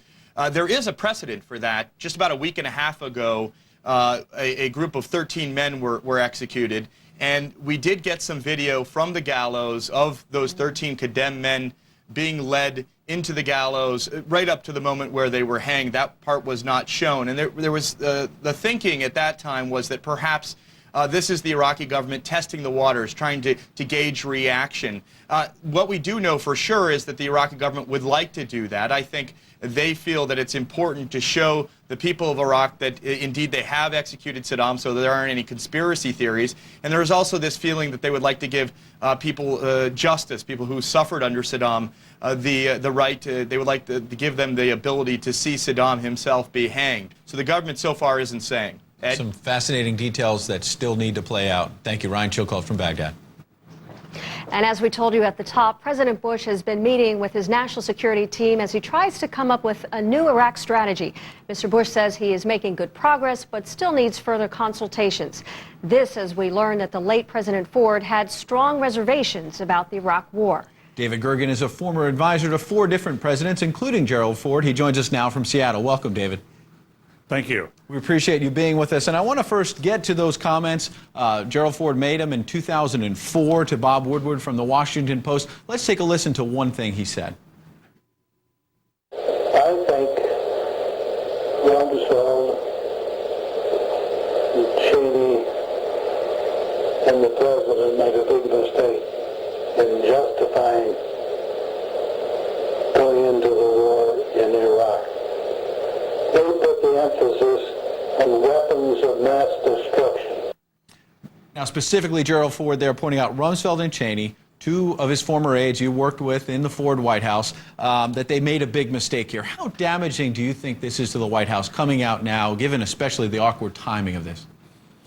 Well, the poignancy and the sadness with accompanying Gerald Ford's death, plus the almost speaking from the grave, in effect, condemning this war, and his comments, of course, go on from there to say we shouldn't be, seeking out and trying to impose democracies around the world unless it's in our national interest. We ought to show restraint.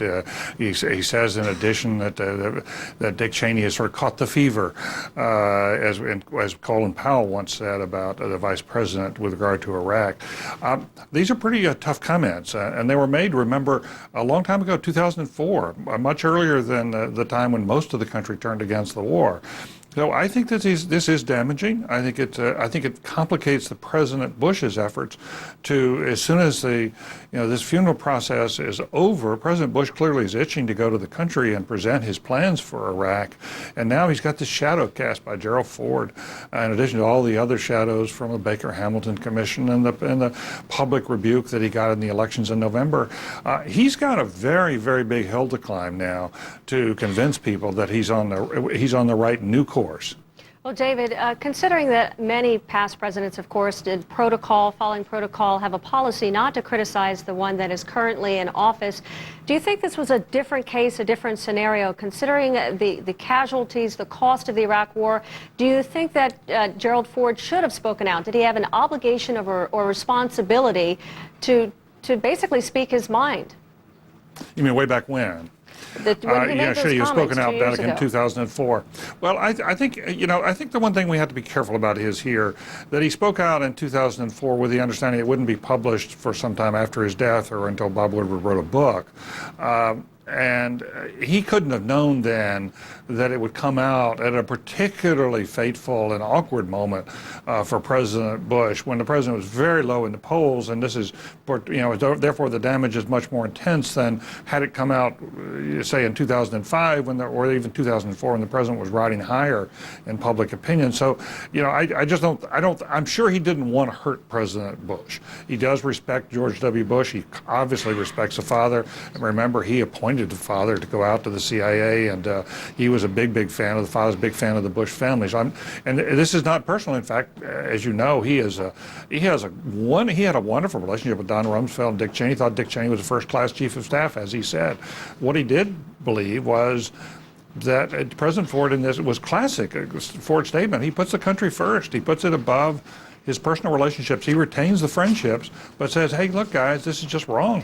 But David, I mean, beyond his relationship with President Bush and his staff, do you think he had an obligation to the American people from 2004 up until the point where he still had his physical faculties, his mental faculties, to talk about what he believed was a big mistake? Well, I have to struggle with that. I'm of mixed minds with that. Would it have been helpful had he spoken out?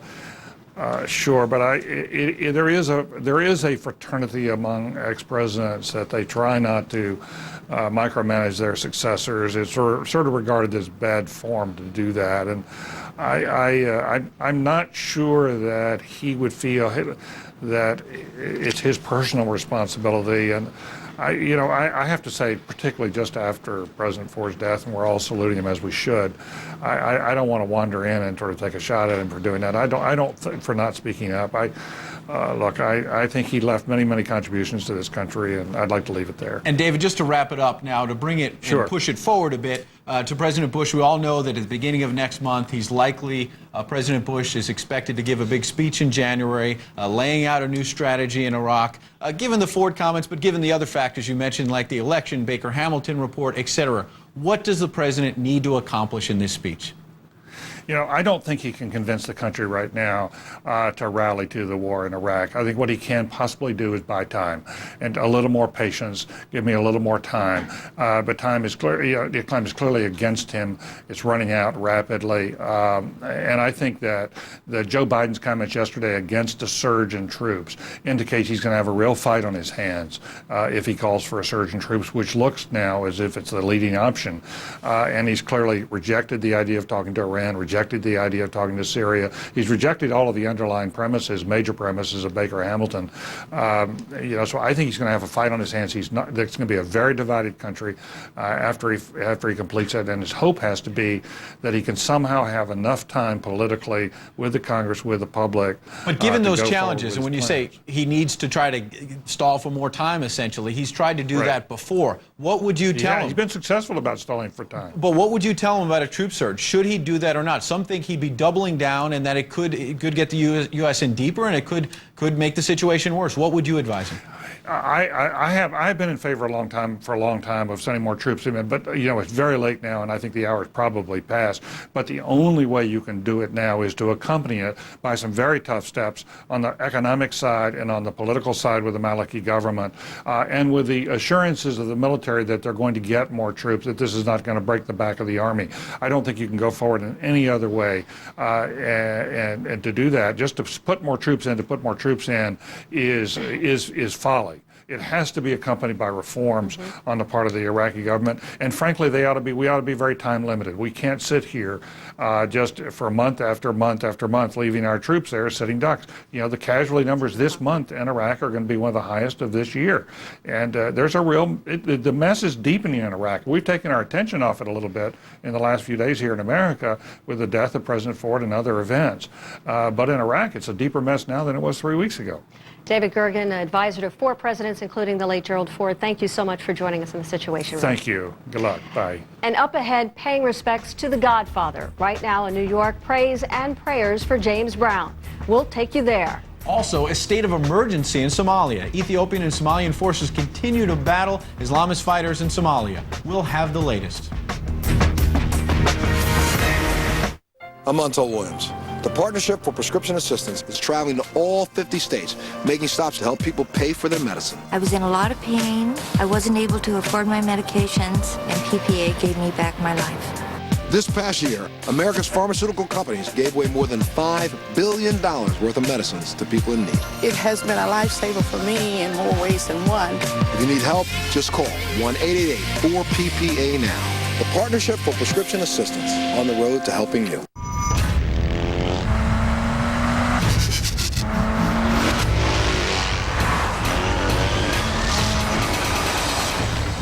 Are our SUVs as much fun as our bikes? You think you can handle it?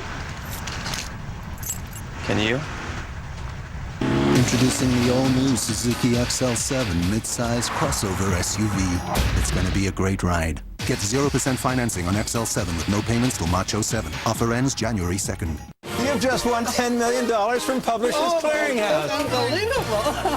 God, you're kidding me. Would you like to be a Publishers Clearinghouse winner tomorrow? I am shaking. Now you can, because there's a new winner every day. I can't believe I won.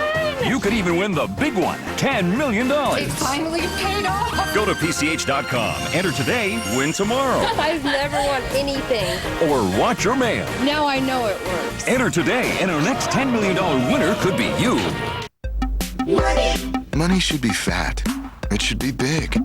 At HSBCDirect.com, we've created a way to make money into bigger money. HSBCDirect.com offers an online savings account with a 5.05% annual percentage yield. That's 8 times the national average. Making me money. Let your money grow big at HSBC. Brought to you by HSBC, the world's local bank. Member FDIC. Discover more at HSBCDirect.com. Between my 2 phone bills, it's probably about $60 a month. About $150. Probably $100 a month. With Vonage, you get unlimited calls to anywhere in the U.S. and Canada, and all the cool features you could ever want are included. And it's just $24.99 a month. Call 1-800-970-8082 and get 1 month free. Act now and get a prepaid card worth $25. Spend it like cash. Closed captioning provided by Activon. Applied directly where it hurts. New from the makers of Head-On. Introducing Activon. Arthritis pain? Activon. Apply directly where it hurts. Activon Arthritis. In stores now. In Somalia, government forces and troops from Ethiopia have Islamic fighters on the run. And today, Somalia's transitional government imposed a state of emergency in Mogadishu after the Islamic forces abandoned the capital.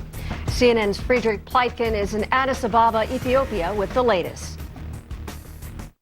Ed and Suzanne, the Ethiopian government is telling us that the Islamist fighters in Somalia are basically in a state of disintegration, where what you're seeing is warlords that were previously on the side of the Islamists are now changing side and joining the government side. Nevertheless, there's still a lot of turmoil in the country and still a lot of looting going on in the capital of Mogadishu. Looting and gunfire in the streets of Somalia's capital, Mogadishu. Islamist fighters retreated from the city as troops of Somalia's interim government moved in. But order has yet to be restored. Security was tight before, but violence started again today, and I don't know where the Islamic courts militia and officials have gone, this Mogadishu resident says. Somali's transitional government fears the situation could get out of hand. It is calling on local warlords and clansmen to help curb the looting and violence. The Islamists had vowed to stay in Mogadishu. Now, some vow to fight on, but others concede defeat.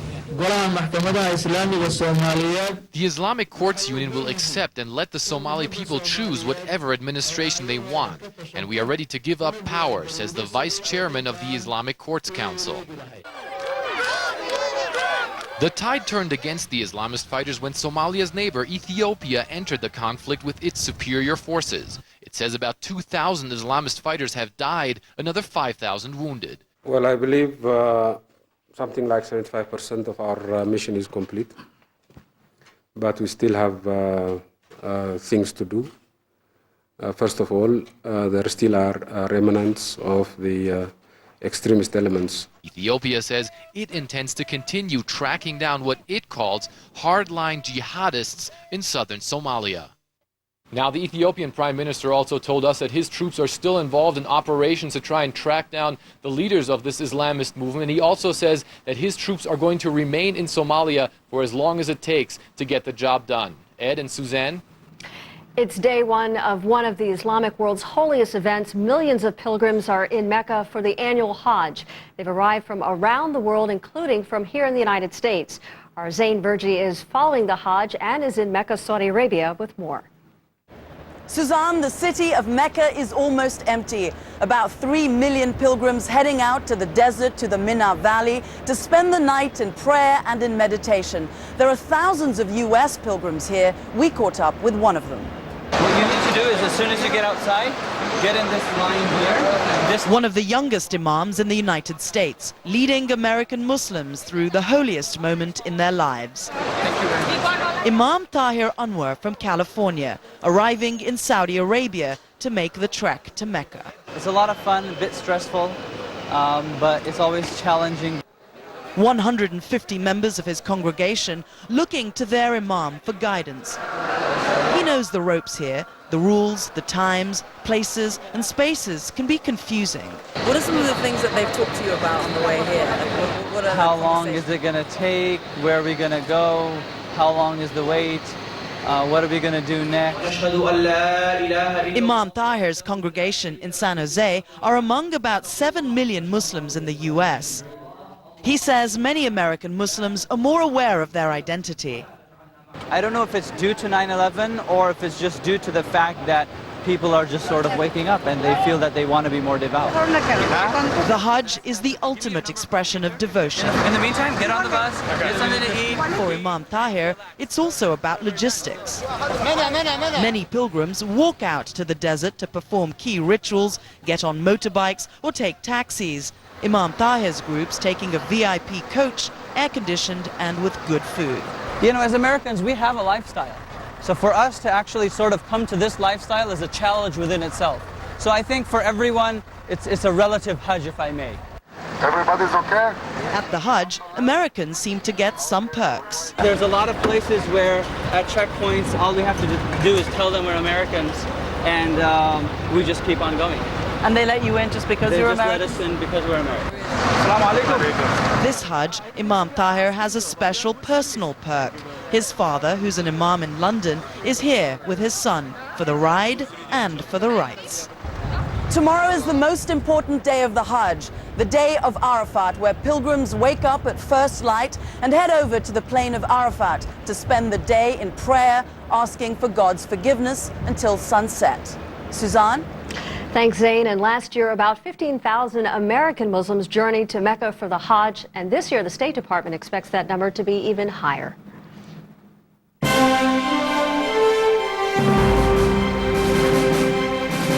There's a development in the Duke lacrosse case. Let's go right to New York. Carol Costello has details. Yeah, this is just coming over the wire now. This is according to the Associated Press. As you know, the prosecutor in the case, Mike Nifong, dropped the rape charges against those 4 Duke lacrosse players. Some people saying he's been irresponsible in not turning over evidence to defense attorneys and to leaking sensitive information to the press. Well, now the North Carolina Bar Association has filed a complaint against him, and this is very serious. It's an ethics complaint, and if he's found guilty of this complaint, he could be disbarred. Now, the North Carolina Bar Association accuses him of breaking 4 rules by speaking to reporters. We're going to keep following this story, so I'll give you updates as I have them. Back to you, Ed. Thanks, Carol. The case getting more and more interesting. We know you'll stay on top of it. Coming up in our 7 p.m. Eastern hour, John Edwards jumping into the race for the White House with an early and unconventional start. Find out what he says is the biggest challenge facing the U.S. And still ahead this hour, thousands turn out to pay tribute to the legendary James Brown at the legendary theater where he got his start. Stay with us. You're in the Situation Room.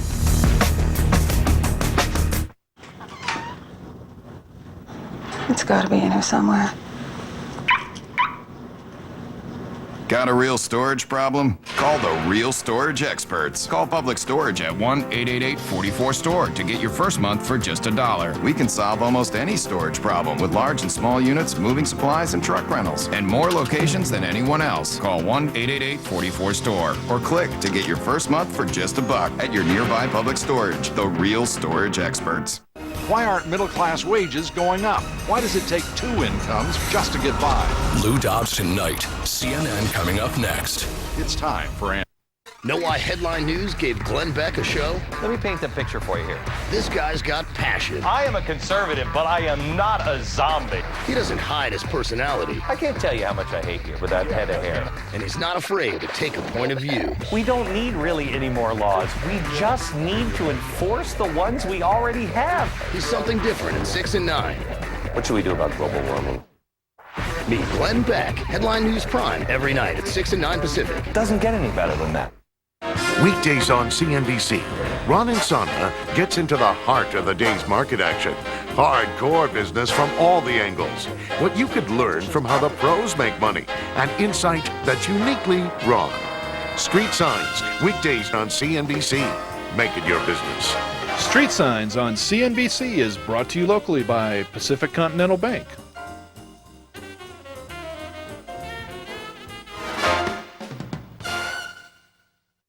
Our Are you in the market for a truck, van, or car? There's one dealership that's never too far. In the heart of McMinnville, it's called Larson Motors. Great service, unanimous amongst all the voters. Like saving money? Can you hear the ovation? Larson Motors is having their year-end liquidation. You'll save like a maniac. GMC, Pontiac, Buick, and Cadillac. Low interest rates, huge factory rebates. So if you want value selection plus red tag price, then it's Larson you should see. They'll treat you nice. So head to McMinnville, come get immersed. But hurry, please hurry. It all ends the 31st. You want extreme? You got it.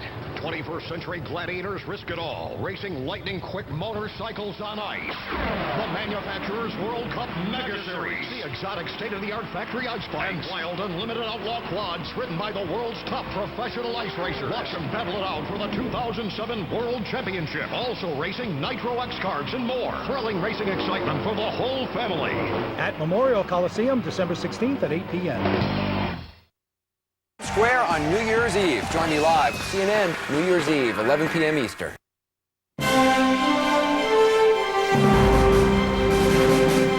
And of course, this just in from the office of Senator Tim Johnson, his latest condition from the hospital, from George Washington University Hospital. It is his 60th birthday. They say that he remains in the intensive care unit at George Washington University Hospital, that he is surrounded by his family, that his overall general medical condition has improved, that he is gradually being weaned from sedation, and that he is opening his eyes and he's responsive to his wife. As you know, of course, following this story very closely out of concern for his health, but also because he's the Democrat from South Dakota. His health certainly has an impact on the balance of power in Congress. So they're just getting the latest updated information from his office that, in fact, his condition is improving. And another big story we're following, a major snowstorm is blowing into Colorado. It's the second one to hit in just a week. Dozens of flights are already canceled at the Denver International Airport, and the governor, Bill Owens, has declared a statewide disaster emergency. CNN meteorologist Reynolds Wolf is in Denver. He's braving the elements himself. How's it going out there?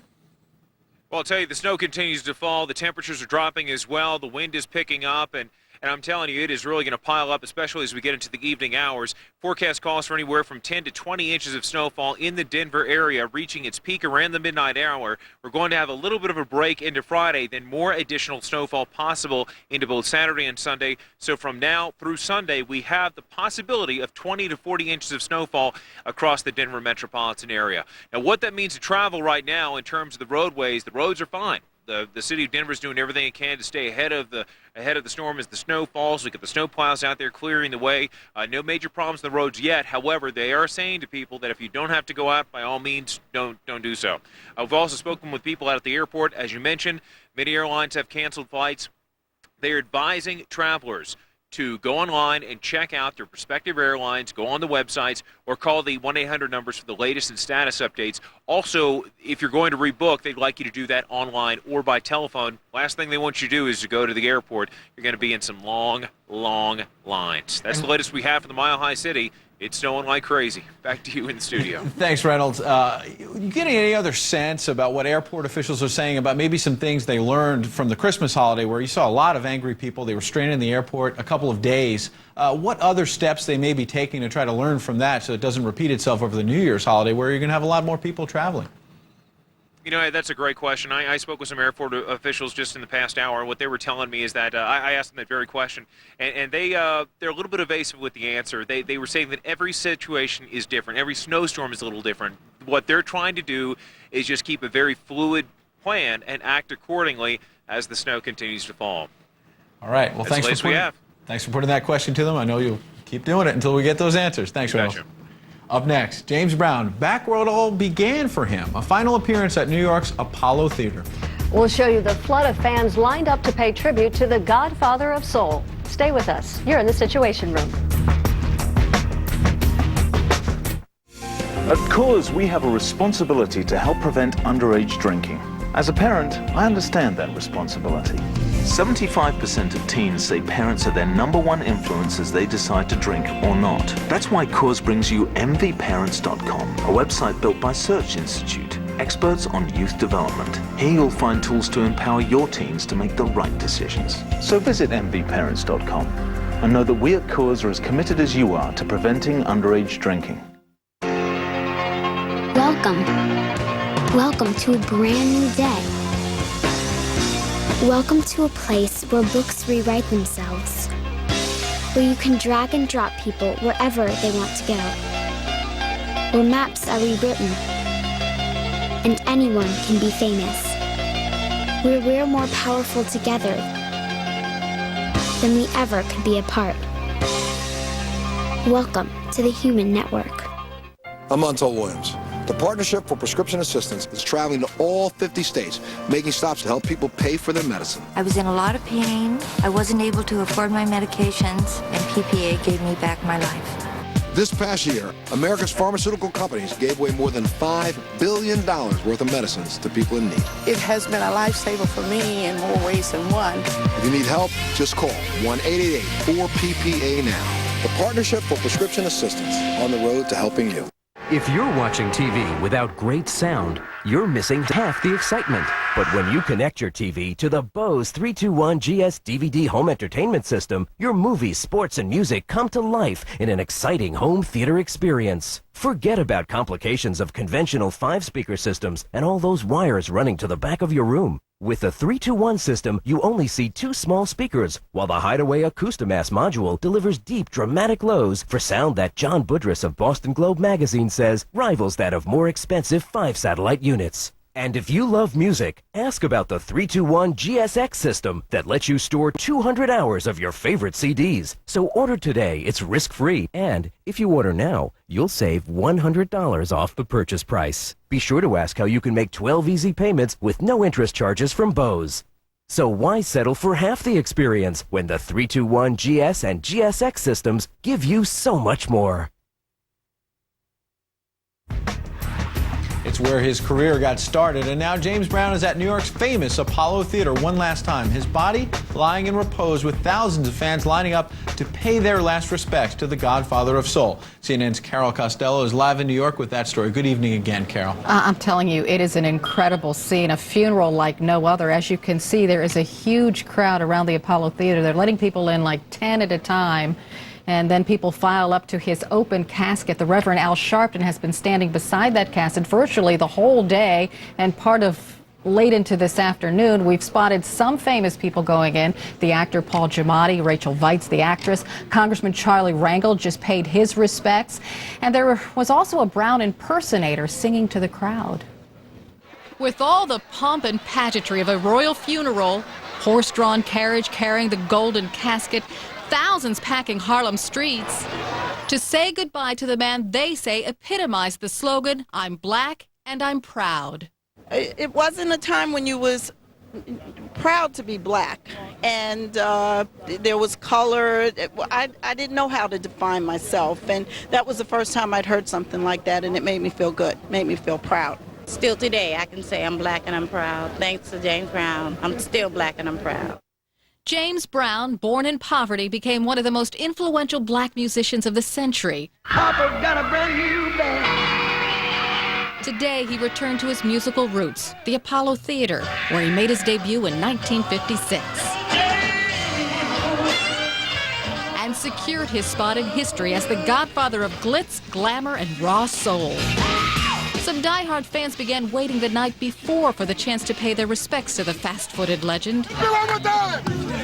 Nobody can outperform him. In this age of technology and everything, he did it without technology and still was bigger than all the stars today. He's number one, always be number one, and there will never be another one.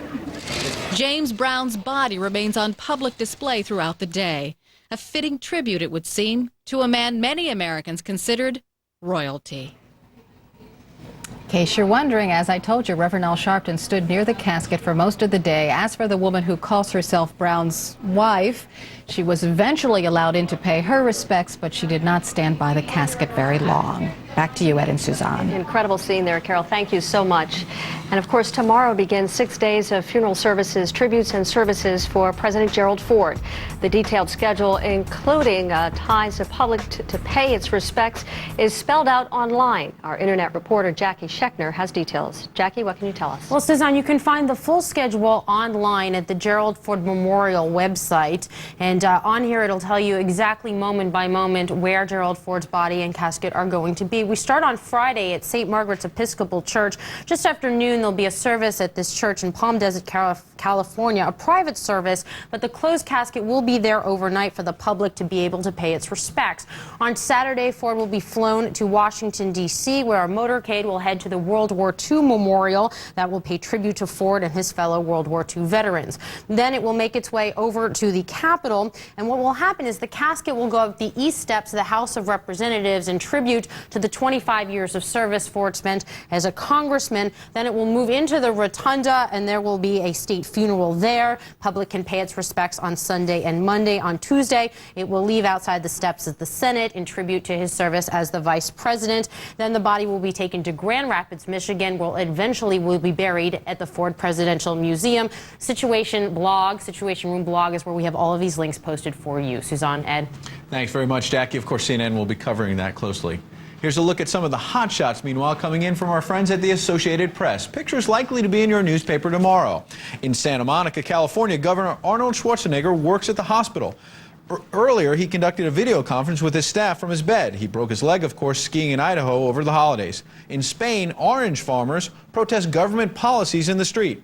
In the West Bank town of Hebron, Palestinian kids build a snowman. It's the first snowfall in the area since 2004.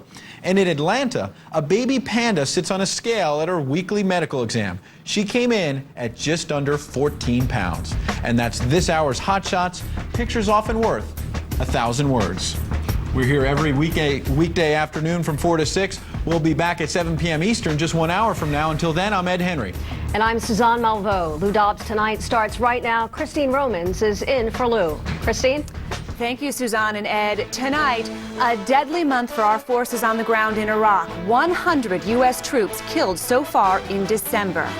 And 2 Border Patrol agents convicted of shooting a Mexican drug smuggler will start serving their sentences in January. Supporters say those agents were simply doing their jobs, and members of Congress continue to push for a presidential pardon.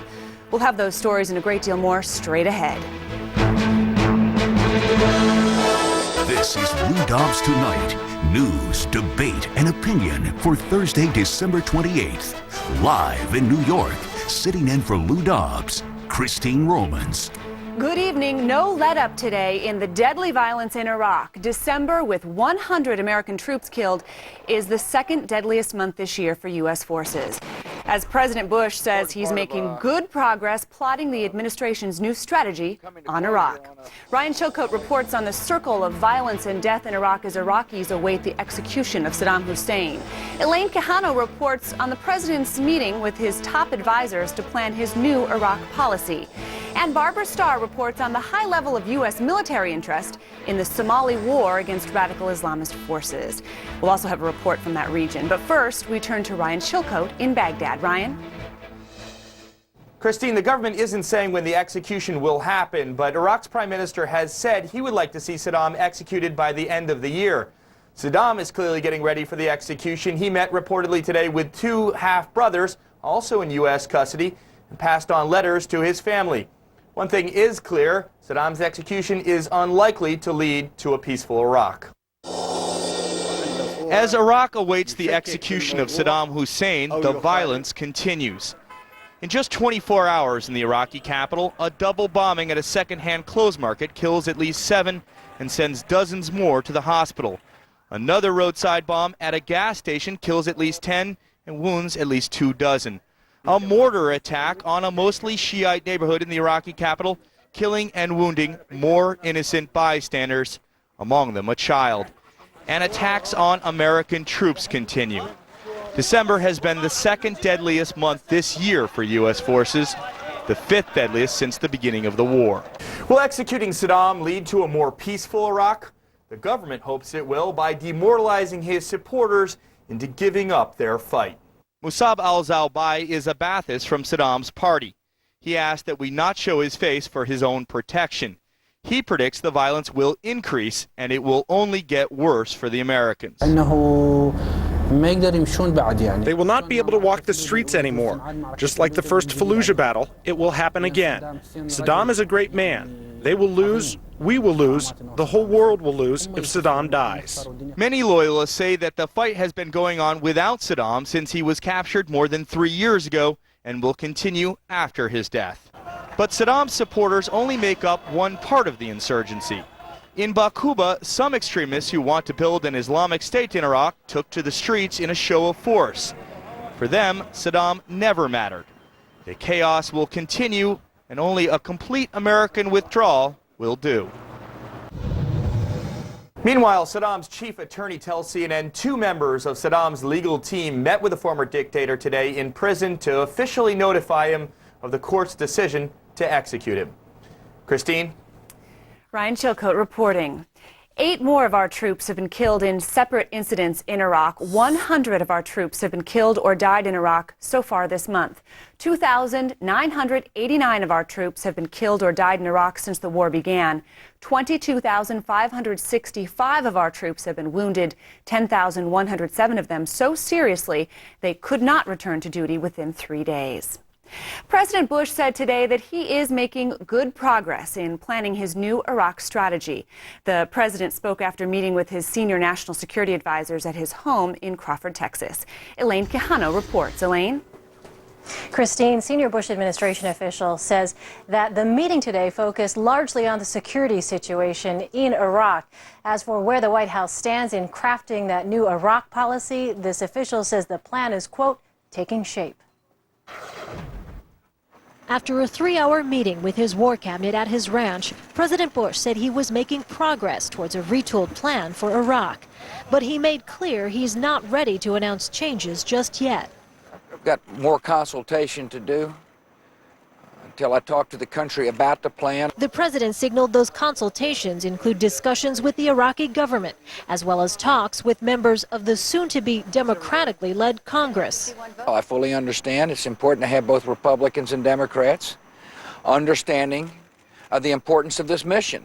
A senior administration official says the president and his national security team are driving toward what the official called conclusions and final decisions. Among those attending today's meeting, Vice President Dick Cheney, Defense Secretary Robert Gates, Secretary of State Condoleezza Rice, and General Peter Pace, Chairman of the Joint Chiefs of Staff. Their meeting took place against the backdrop of a new element in the Iraq debate. News that the late former President Gerald Ford disagreed with the Bush administration's Iraq policy. I don't think if I had been president, on the basis of the facts as I saw them publicly, I don't think I would have ordered the Iraqi war. Those remarks came in a 2004 interview with Washington Post reporter Bob Woodward, who agreed not to release them until after Ford's death. Ford also criticized his former aides, Vice President Dick Cheney and former Defense Secretary Donald Rumsfeld, for putting the emphasis to go to war on weapons of mass destruction. Bush aides responded to the disclosure by saying the administration and the president are focused on grieving and on keeping Gerald Ford's family in their prayers. But the revelation came one day after President Bush paid tribute to Ford as a man who led with, quote, common sense, and at a time when the president is already facing intense political pressure to change course on Iraq. As for those consultations with lawmakers, a senior Bush administration official says after the tributes to Gerald Ford are over and Congress convenes once again, President Bush will reach out to lawmakers for additional discussions on Iraq. Christine? All right, Elaine Quijano. Thank you, Elaine. Ethiopian and Somali government forces entered the Somali capital of Mogadishu today. The forces met no resistance, but looting and violence in the streets was widespread. Radical Islamic militants who held the capital abandoned the city as those government troops approached. Frederick Pletkin reports. Looting and gunfire in the streets of Somalia's capital, Mogadishu. Islamist fighters retreated from the city as troops of Somalia's interim government moved in. But order has yet to be restored. Security was tight before, but violence started again today, and I don't know where the Islamic courts militia and officials have gone, this Mogadishu resident says. Somali's transitional government fears the situation could get out of hand. It is calling on local warlords and clansmen to help curb the looting and violence. The Islamists had vowed to stay in Mogadishu. Now, some vow to fight on, but others concede defeat. The Islamic Courts Union will accept and let the Somali people choose whatever administration they want, and we are ready to give up power, says the vice chairman of the Islamic Courts Council. The tide turned against the Islamist fighters when Somalia's neighbor Ethiopia entered the conflict with its superior forces. It says about 2,000 Islamist fighters have died, another 5,000 wounded. Ethiopia says it intends to continue tracking down what it calls hardline jihadists in southern Somalia. Ethiopia promises its troops will stay in Somalia for several days, maybe weeks, but not any longer. Those troops have not entered Mogadishu yet, but Prime Minister Meles Zenawi says that while his country does not want to offend Somalis, he will not let Mogadishu burn. Frederick Pleitgen, CNN, Addis Ababa.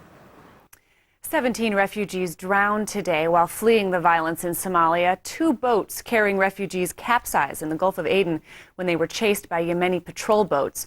140 people are missing. Yemeni authorities are now searching for survivors. The United States has given tacit approval for Ethiopia joining with Somali forces to fight radical Islamist militants. Those radical Islamists controlled the capital Mogadishu for the past 6 months. CNN Pentagon correspondent Barbara Starr has our report. Barbara, why is there such a high U.S. interest in this regional conflict? Well, you know, Christine, this is an area that many Americans may remember from 1993 from that Black Hawk Down incident. And it's an area that the U.S. military pulled out of rather suddenly. So that's what Americans may know about Mogadishu and may know about Somalia. But what they may not realize is this is an area that the U.S. military and U.S. intelligence has kept an eye on for years. There is a very strong belief that that Islamic militia that has been in control of so much of the country, while it has brought a measure of stability, it has also been a militia that shelters al-Qaeda. The U.S. military believes that the militia has specifically sheltered al-Qaeda militants that were responsible for some of the attacks in East Africa against the U.S. embassies in 1998 and against other attacks against U.S. and Western targets in the region. So the concern is that Somalia remains a safe haven for al-Qaeda, that it has been largely ungoverned, it has been ruled by militias. There is violence that is still, even now, rampant throughout the country, so it is an area of great concern. Christine? Recently you were in the Horn of Africa on a reporting trip, spending time with the U.S. command. Do American military officials have confidence in Ethiopia's ability to contain the Islamic militants? Well, what they really want to see is peace brought to Somalia. They want to see the new government in Somalia in power and see the Ethiopians withdraw. But as you say, there are actually 1,800 U.S. troops in the Horn of Africa. They are mainly doing humanitarian relief missions, working with refugees throughout the region. They are also training African militaries, including the Ethiopians. You see some of the footage we shot here in Ethiopia. They are training them in anti-terrorism capabilities. So there is a very significant effort underway to try and get friendly nations in the region trained up so al-Qaeda cannot move in. Christine? All right, Barbara Starr at the Pentagon. Thank you, Barbara. Still ahead, the manhunt for an illegal alien suspected in the shooting of 2 California police officers is over. We'll have a report. The Democrats promise they'll pursue a new trade agenda, but will that stop American jobs from heading overseas? We'll have a special report. And Communist China says it plans to build up its navy to protect its national interests. We'll have a report on the impact China could have as a major naval power.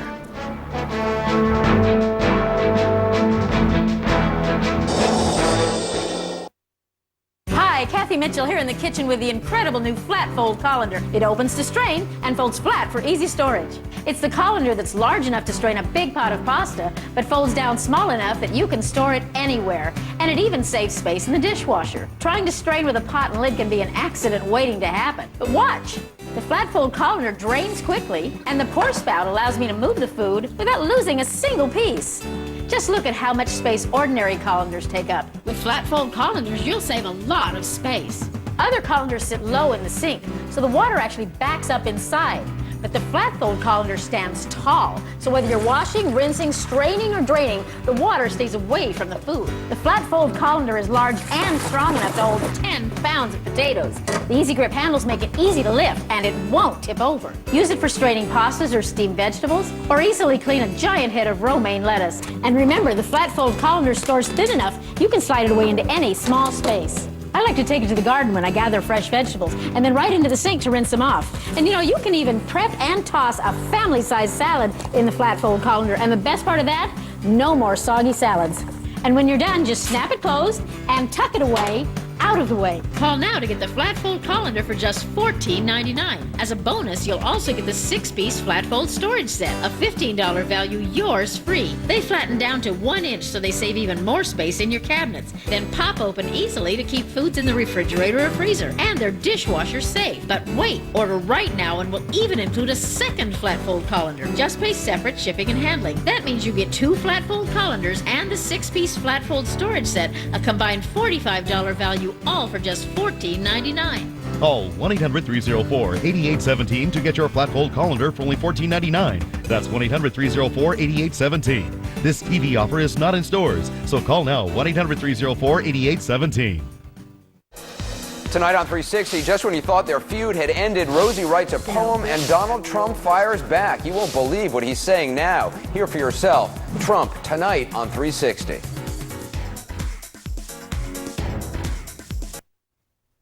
Just a few hours ago, the Long Beach coroner identified the illegal alien who was shot and killed by police at a Santa Ana strip mall parking lot. The man critically wounded 2 police officers in a gun battle a few days ago. And police say he had a long criminal history and had been deported not just once, but 3 times. Casey Wine has the latest developments from Long Beach, California. Illegal alien Oscar Gabriel Gallegos was the subject of a statewide manhunt after he opened fire on 2 Long Beach, California police officers last Friday during a traffic stop. Gallegos had been deported 3 times, the last time in 1996, but returned to the United States and compiled a long criminal rap sheet. Now he's dead after a second shootout with police. Lest there be any doubt, the evidence gathered from the onset's investigation to date proves conclusively that Oscar Gallegos shot those 2 officers. And we're very, very pleased that this matter has been resolved. Gallegos faced attempted murder charges for shooting Long Beach police veteran Abe Yap and his rookie partner Roy Wade, who both remain hospitalized in critical condition. Wednesday, detectives in nearby Santa Ana, California, spotted a man they thought was Gallegos entering this strip mall. They called in backup. At that time, the suspect opened with a .40 caliber Glock pistol on our officers, opened fire. Our officers returned fire. Our officers are very fortunate that they were not killed or seriously injured. The shooting took place just as Long Beach's police chief, Anthony Batts, was announcing a $75,000 reward for information leading to Gallegos' arrest. Here, a police official whispers the news to Chief Batts. Several U.S. cities have struck deals with Immigration and Customs Enforcement to train officers to identify and apprehend illegal aliens. Long Beach has no such deal, and Chief Batts would not address the issue. I don't think the purpose of this news conference is to get involved in the political issues of immigration. I am just sincerely happy that my officers are alive. I'm sincerely happy that we were able to bring him to justice. Batts praised the work of ICE despite Gallegos' history of repeat deportations and criminal offenses. The 2 officers remain hospitalized and are facing a long recovery. But police officials who've spoken with the men say they're doing remarkably well, considering, Christine. All right, Casey Wine in Long Beach. Thank you very much, Casey. More evidence tonight that our border with Mexico is wide open to people from all over the world. Immigration officials now report a steady stream of Iraqis crossing the southern border illegally and then requesting asylum. Most of them are members of the Chaldean Christian minority in Iraq. An attorney for the Iraqis says smugglers are helping his clients cross the border. This country's free trade agenda is one of the main factors in the war against the middle class. Free trade agreements have cost millions of Americans their jobs and lowered their wages. Now Democrats want to scrap the old free trade agenda and replace it with a new one. Lisa Sylvester reports. When Congress returns next week, a new team will be in charge. Democrats like Rhode Island's Sheldon Whitehouse and Sherrod Brown from Ohio are promising a new era on trade. Free trade being replaced with fair trade.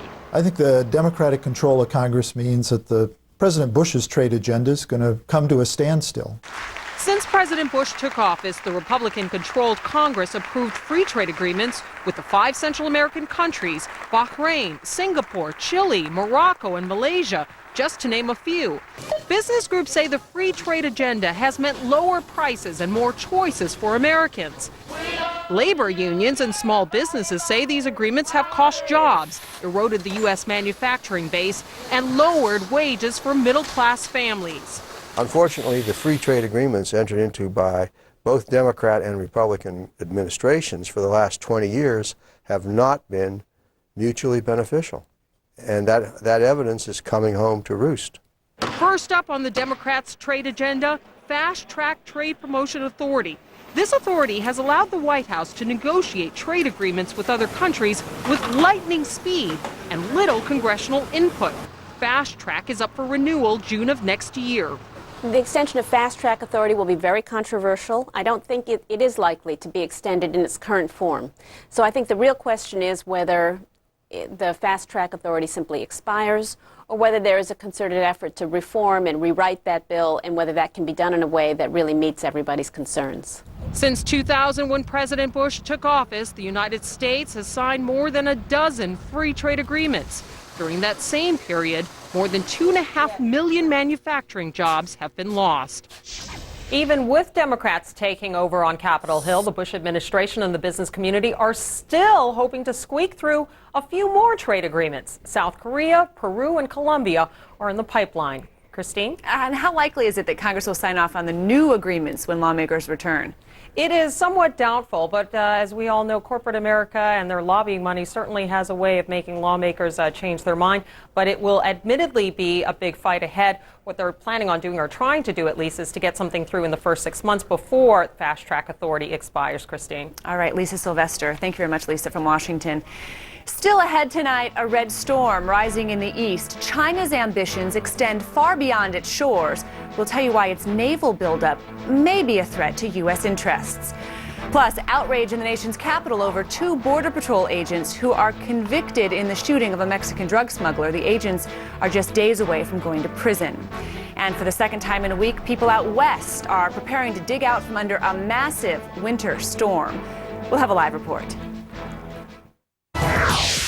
CNN tonight at 8, the war in Iraq. How far have we come? How much further do we have to go? And what lessons have we learned this year at war? A CNN special tonight, 8 Eastern. If you have a cold and high blood pressure, you should know that decongestants in these cold medicines can raise your blood pressure. So why take them? Take decongestant-free Corsedin HBP. Powerful cold relief that won't raise your blood pressure. Right now, we'll give you top quality vitamins and supplements for just 89 cents. That's right, just 89 cents. These, essential for a healthy heart. These, for joint support. These, to help your memory. Or any of these. And not just any vitamins. They're from Puritan's Pride, the #1 direct-to-you vitamin manufacturer. Just 89 cents each when you call now for these special introductory coupons. How can we do it? We're the manufacturer. We make them with the highest quality ingredients. We sell them directly to you, and right now you can try them for just 89 cents. There's no obligation. Your satisfaction is 100% guaranteed. Plus, call now and you'll get the complete Puritan's Pride discount catalog free. You'll also get a $10 off bonus coupon good for any of the 1,400 top quality products you'll find inside. Call now for this special bonus, the comprehensive vitamins and supplements to live by guide. Yours free. Call or go to PuritanTV.com right now. Larry King tonight, Oprah and friends from her radio channel. I have a deep fear of not fulfilling my potential on Earth. Larry King tonight, 9 Eastern, only on CNN. CNN weekdays, noon to 3 p.m., the peak hours of breaking news. We're watching several stories. They have specific and credible threats. You see it when we see it. Right now there's an emergency meeting. These are pictures we're just getting into CNN. Every afternoon, it all comes together in the Situation Room. CNN weekdays, noon to 3 p.m. Pacific. Brought to you locally by BMW, the ultimate driving machine. Broadband is a necessity in our business. Conferences, sales meetings, video conferencing. That's the great thing about Comcast Workplace. It's just as fast when we have 100 or 150 people that all have their laptops as it is when we just have 3 or 4. I think it's 5 times faster than DSL. With Comcast, the cost savings are significant. The reliability is just awesome. For us to be competitive, everything we provide for our customers has to be top-notch. People expect speed, and that's the standard that we have to deliver. From all of us, thank you and best wishes in 2007. Confirmation tonight that Communist China is increasing its naval power. In a speech to military officers at a Communist Party meeting, Chinese President Hu Jintao called on naval commanders to be prepared to protect China's interests, quote, at any time.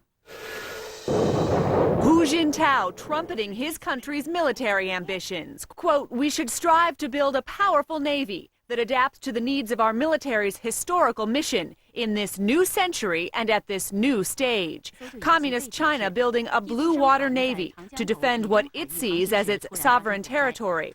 That includes the Taiwan Strait, where China is positioning itself to counter U.S. interests in the region. Critics fear a showdown with China over democratic Taiwan and say the U.S. is essentially financing China's buildup with Washington's giveaway trade policies. China's prosperity has permitted Beijing to spend for its military.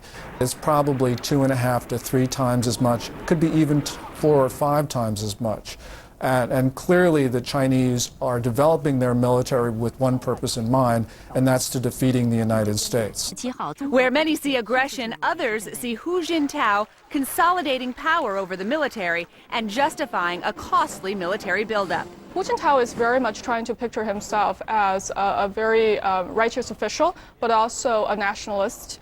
He will be someone who can protect the national interests of China, that if push comes to shove, China could really defend itself. The United States and China have begun carefully rebuilding military ties after the deep freeze caused by a Chinese fighter jet collision with a U.S. spy plane back in 2001. 24 Americans were held captive by the Chinese for nearly 2 weeks in that incident. And that brings us to the subject of tonight's poll.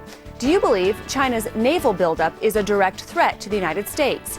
Yes or no? Cast your vote at LouDobbs.com. We'll bring you the results later in the broadcast. Time now for some of your thoughts. Bob in Texas. Thanks to our growing trade imbalance, it may be comforting to know that one potential area of conflict in Asia will probably be solved peacefully. China will probably not need to take Taiwan by force. She can simply buy it. Valerie in Ohio, will our politicians keep their heads in the sand, ignoring China's economic warfare until after the United States' economic cataclysm can't be avoided? We are living in a financial house of cards, inviting China to knock us down. Janet in Florida, who gave the ACLU the right not to disclose who the plaintiffs are in the case against Hazleton, Pennsylvania? This is America, and we have the right to know. They need to take the A out of the ACLU because they are not representing Americans. Actually, it was a judge who said they didn't need to know, the town of Hazleton, who was suing them.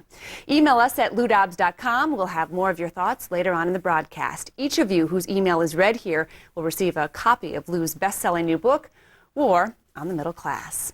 An unruly passenger is facing charges of interfering with a flight crew after hitting the wrong person on a U.S. Airways flight to Florida. After a flight attendant refused to serve him more alcohol, the passenger became angry and allegedly hit a fellow passenger on the back of the head. The aggressive passenger was promptly detained. The recipient of the slap turned out to be the air marshal assigned to that flight. Next, Republicans in Washington outraged over the refusal to grant presidential pardons to 2 Border Patrol agents convicted in the shooting of a Mexican drug smuggler. President Bush today claims good progress on a plan for Iraq. General David Grange joins me with his assessment of the administration's handling of the situation there. And another winter storm slams Denver. We'll have a live report next. Introducing the cure for the winter cold, Cancun. Come golf, spa, shop, or just soak up some rays. Discover the Mayan Gold Coast.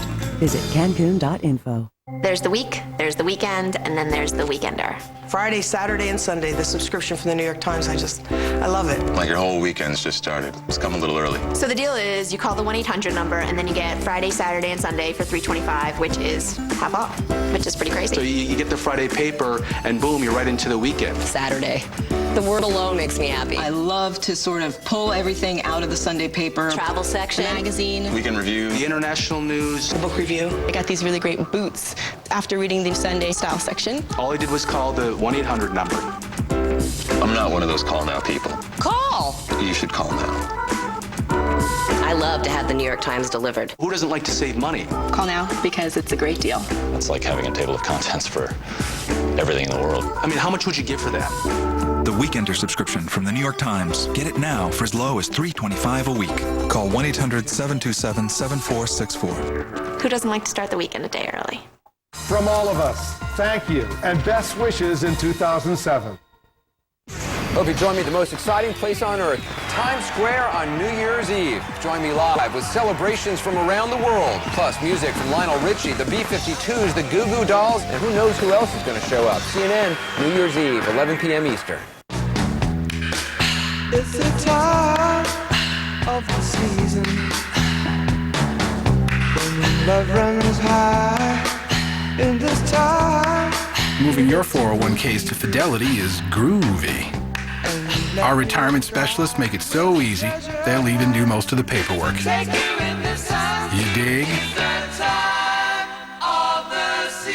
Call 1-800-FIDELITY. Smart move. Another dangerous winter storm slams into Colorado. The last one ruined Christmas for many travelers across the country.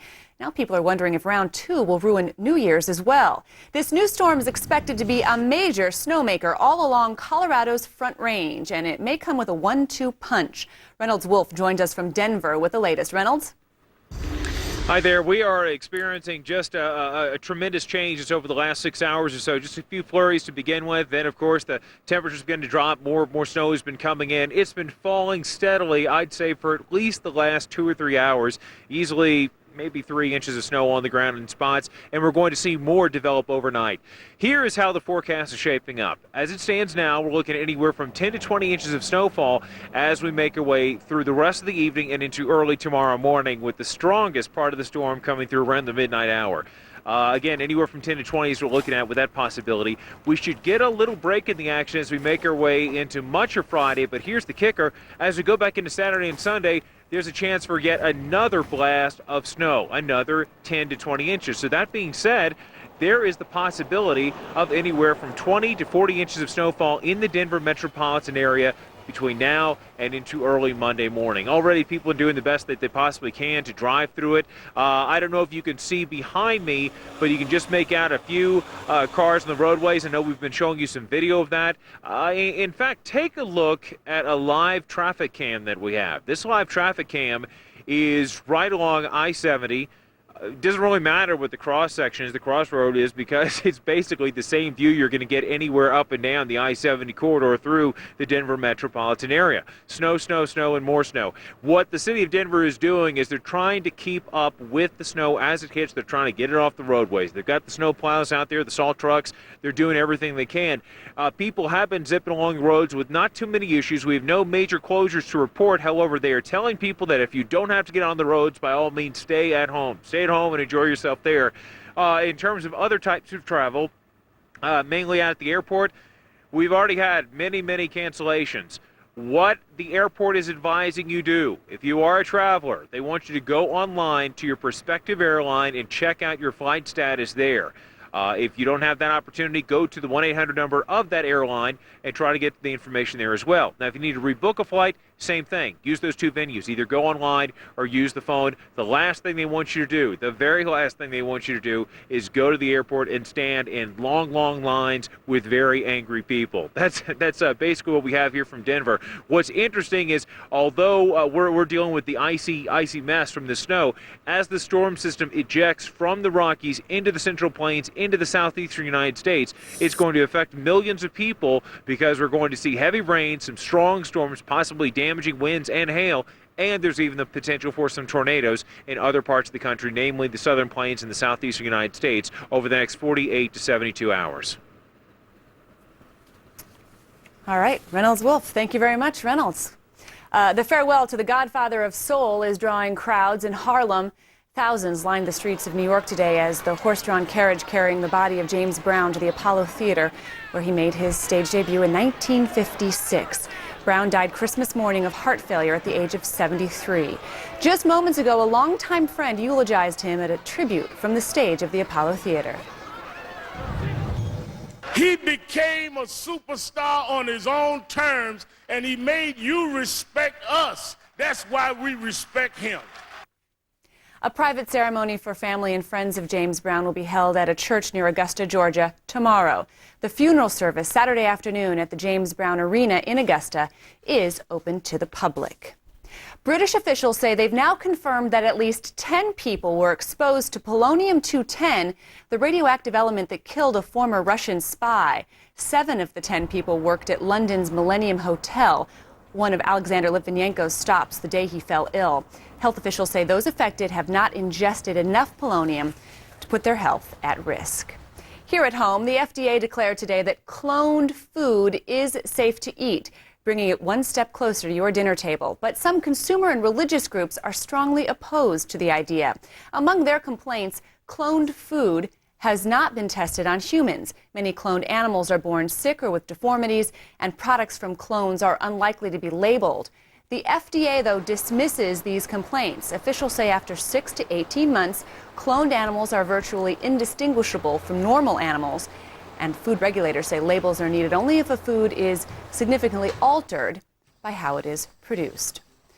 Former vice presidential candidate John Edwards made it official. He's making another run for the White House. The formal announcement came today in the yard of a New Orleans home devastated by Hurricane Katrina. Edwards says the country needs a new spirit of activism. I'm here in New Orleans. If we actually want to change this country and we want to move America the way it needs to move, we're going to have to do it. All of us together. Instead of staying home and complaining, we're asking people to help. Edwards himself pitched in to help in the Katrina recovery effort this week, but he says the biggest responsibility for the next U.S. president will be to restore America's leadership role in the world, starting with Iraq. Returning to our top story tonight, it's been an extremely violent month for American forces in Iraq as the president works on his plan for our next step there. Joining me now to discuss the latest developments is General David Grange. Welcome to the program, sir.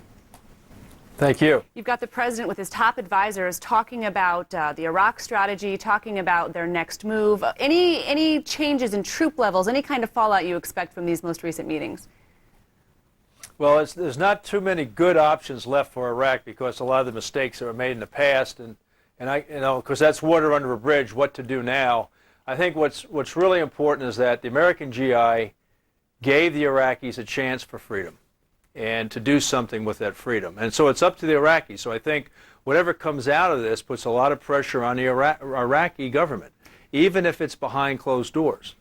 And I think what you're going to see is an increase in the advisors to the Iraqi military and police. You're going to see an increase in some forces for no other reason to show resolve and to be a rapid reaction force in case things get worse than they are today.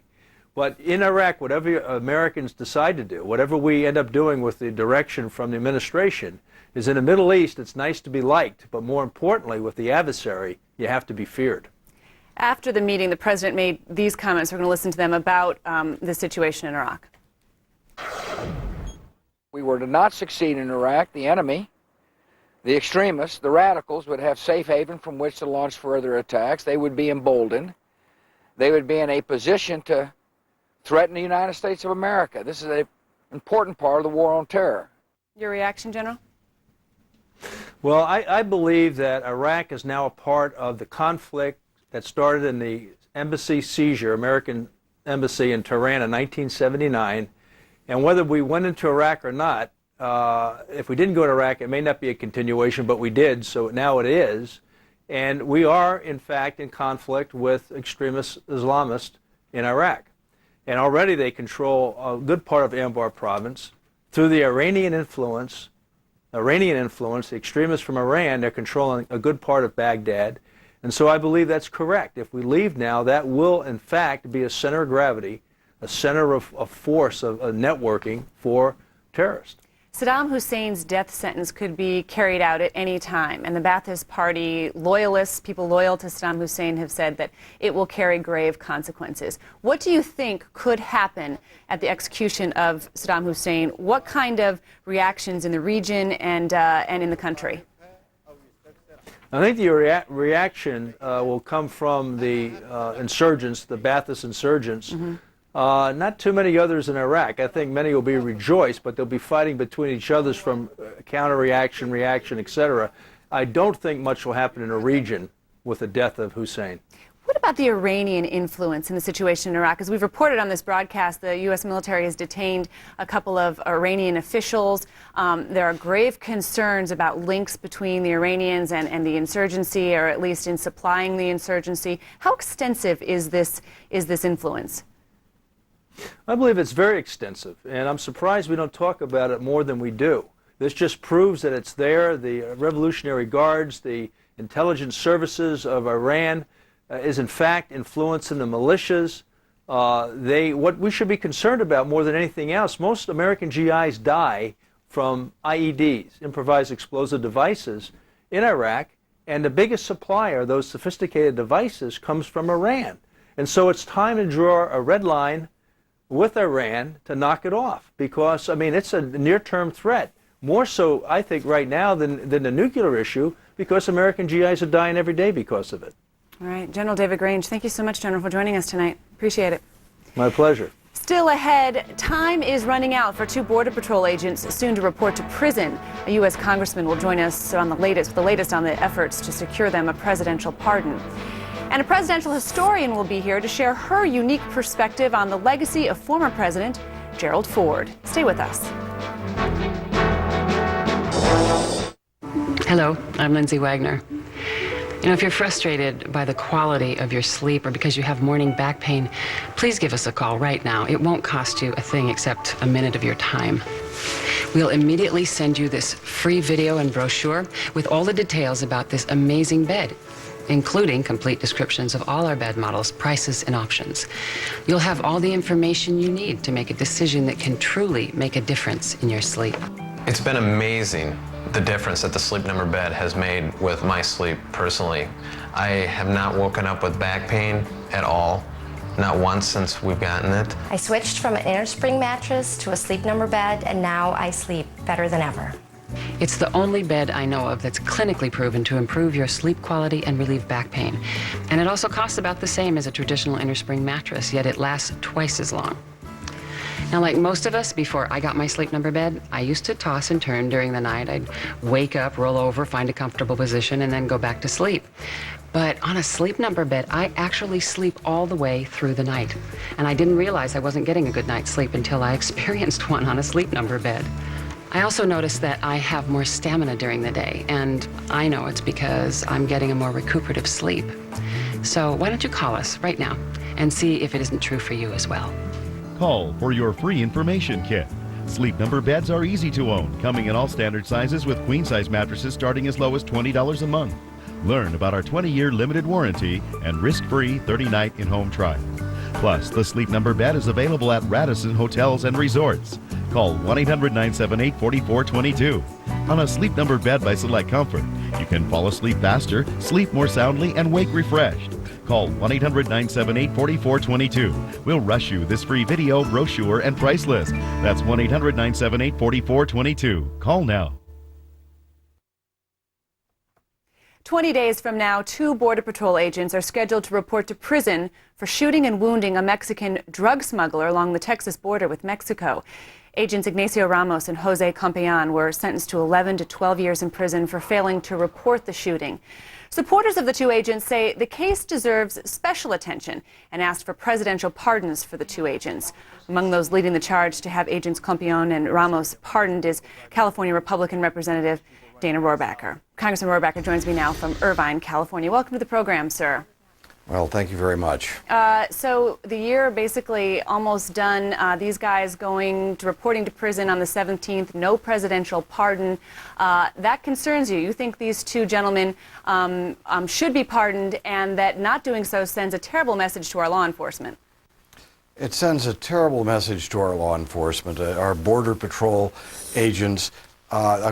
These men spent 10 years of their life. One of them was a 5-year veteran, the other a 10-year veteran, defending us at the border. Now the president basically is saying if anybody down at the border makes any mistake, even if it's a procedural mistake, they're going to throw the book at them and call them felons, while citing and giving the benefit of the doubt to the drug dealers and the criminals that are crossing our border. That's the only message that this is going to send, and that means criminals all over the world are going to say, hey, there's their Achilles heel right there. You've sent a letter. Across the southern border, and the Border Patrol agents can't even use their guns to stop us. You've sent a letter to the president, and you've had many of your colleagues have signed it, some 50 at least. I want to read a part of that letter that you sent to the president and get you to sort of flesh out some of your concerns. The episode sends the wrong message to those who defend America at our border, to the American people, and especially to the criminals who operate at our southern border.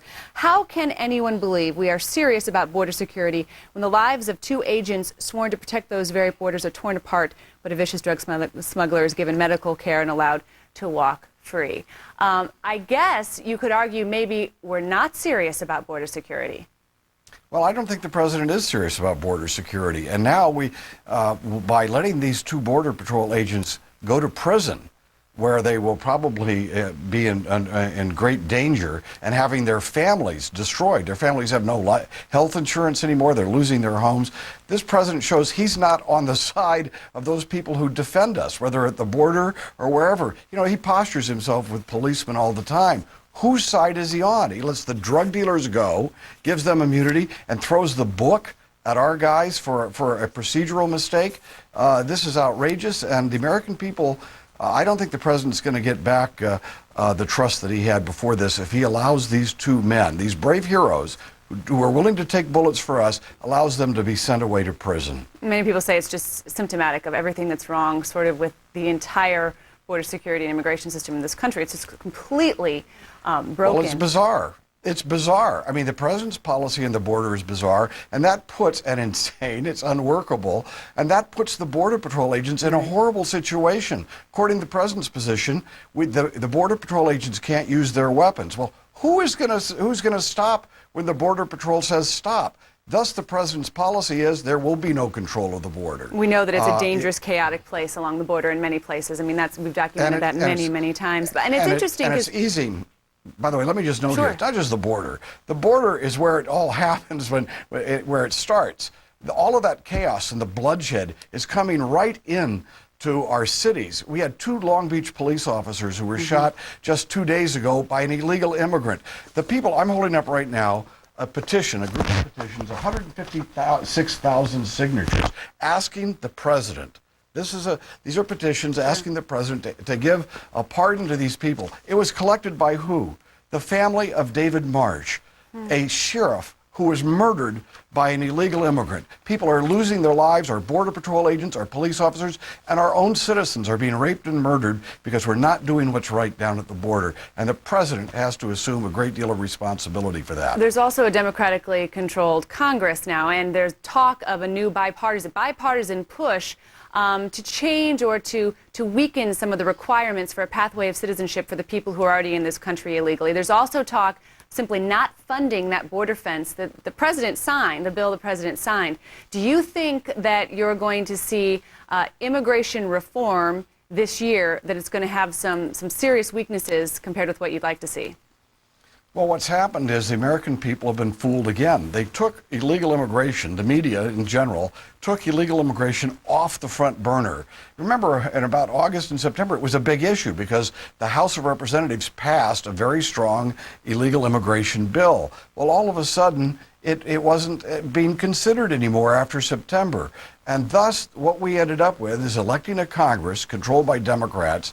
And the Democrats, of course, always vote wrong in illegal immigration. Half the Republicans vote wrong, but the Democrats almost always. So now we have a president who wants to basically weaken our immigration controls by giving amnesty. He won't call it amnesty, but he wants to legalize the status of those who are here illegally. And now he's got a Democrat Congress to work with, so he'll be able to accomplish that. And what will that mean? People all over the world, millions of them, will see and say, hey, if we can go there illegally and outweight the Americans, they'll give in and give us all the benefits of American citizens.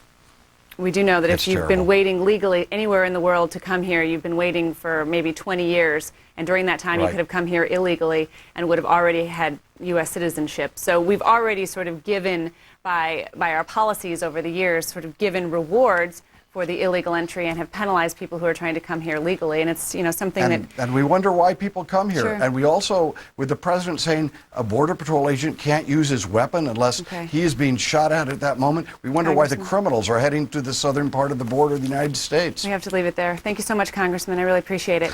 Let's hope he pardons Ramos and Campion. Please call the White House, but make your voice heard. Pardon these two heroes. Thank you so much, sir. Have to move on. Just ahead, President Ford left behind some sharp criticism of the current president's Iraq policy. We'll have a presidential scholar. We'll ask her how she foresees the legacy of George W. Bush. Stay with us. Beginning in January, intolerance in America, just below the surface. Now, Paula Zahn's bringing everything out in the open. Weeknights, 8 Eastern. I've always avoided these rickshaw rides, but I just said, what the heck, let's just go for it. Because when you travel, you really got to live in your discomfort zone, right? You can go faster. Passport to Europe now also in prime time. Thursdays at 8, only on the Travel Channel. See your Northwest Chevy dealer today or visit us online at shopforchevy.com and find out more about the 100,000-mile GM warranty. How fast is your quarter mile? Oh, 5 minutes 10? How fast is your internet? Well, with Comcast, it's way faster than my old DSL. They have this thing called Power Boost. Fastest thing I've ever seen. Games, music, videos. I'm so glad I came back to Comcast. Comes with free McAfee security. It's fast and it's safe. They're making the internet fun again. I only pay $33 a month for a whole year. I've never had a service disruption either. So you can keep on running. Exactly. Tune in to Comcast all winter long for serious entertainment. The style, the sincerity, the intensity, the confidence. When it comes to making money, he's an artist. Watch Hustle on Wednesday nights at 10 on AMC Comcast Channel 71. You have the right to be seriously entertained. Don't miss the Court TV Most Wanted movie on every Thursday night at 8. Court TV, Comcast Channel 51. Comcast is serious about entertainment. How fast is your quarter mile? 5 minutes 10? How fast is your internet? Well, with Comcast, it's way faster than my old DSL. They have this thing called Power Boost. Fastest thing I've ever seen. Games, music, videos. I'm so glad I came back to Comcast. Comes with free McAfee security. It's fast and it's safe. They're making the internet fun again. I only pay $33 a month for a whole year. I've never had a service disruption either. So you can keep on running. Exactly.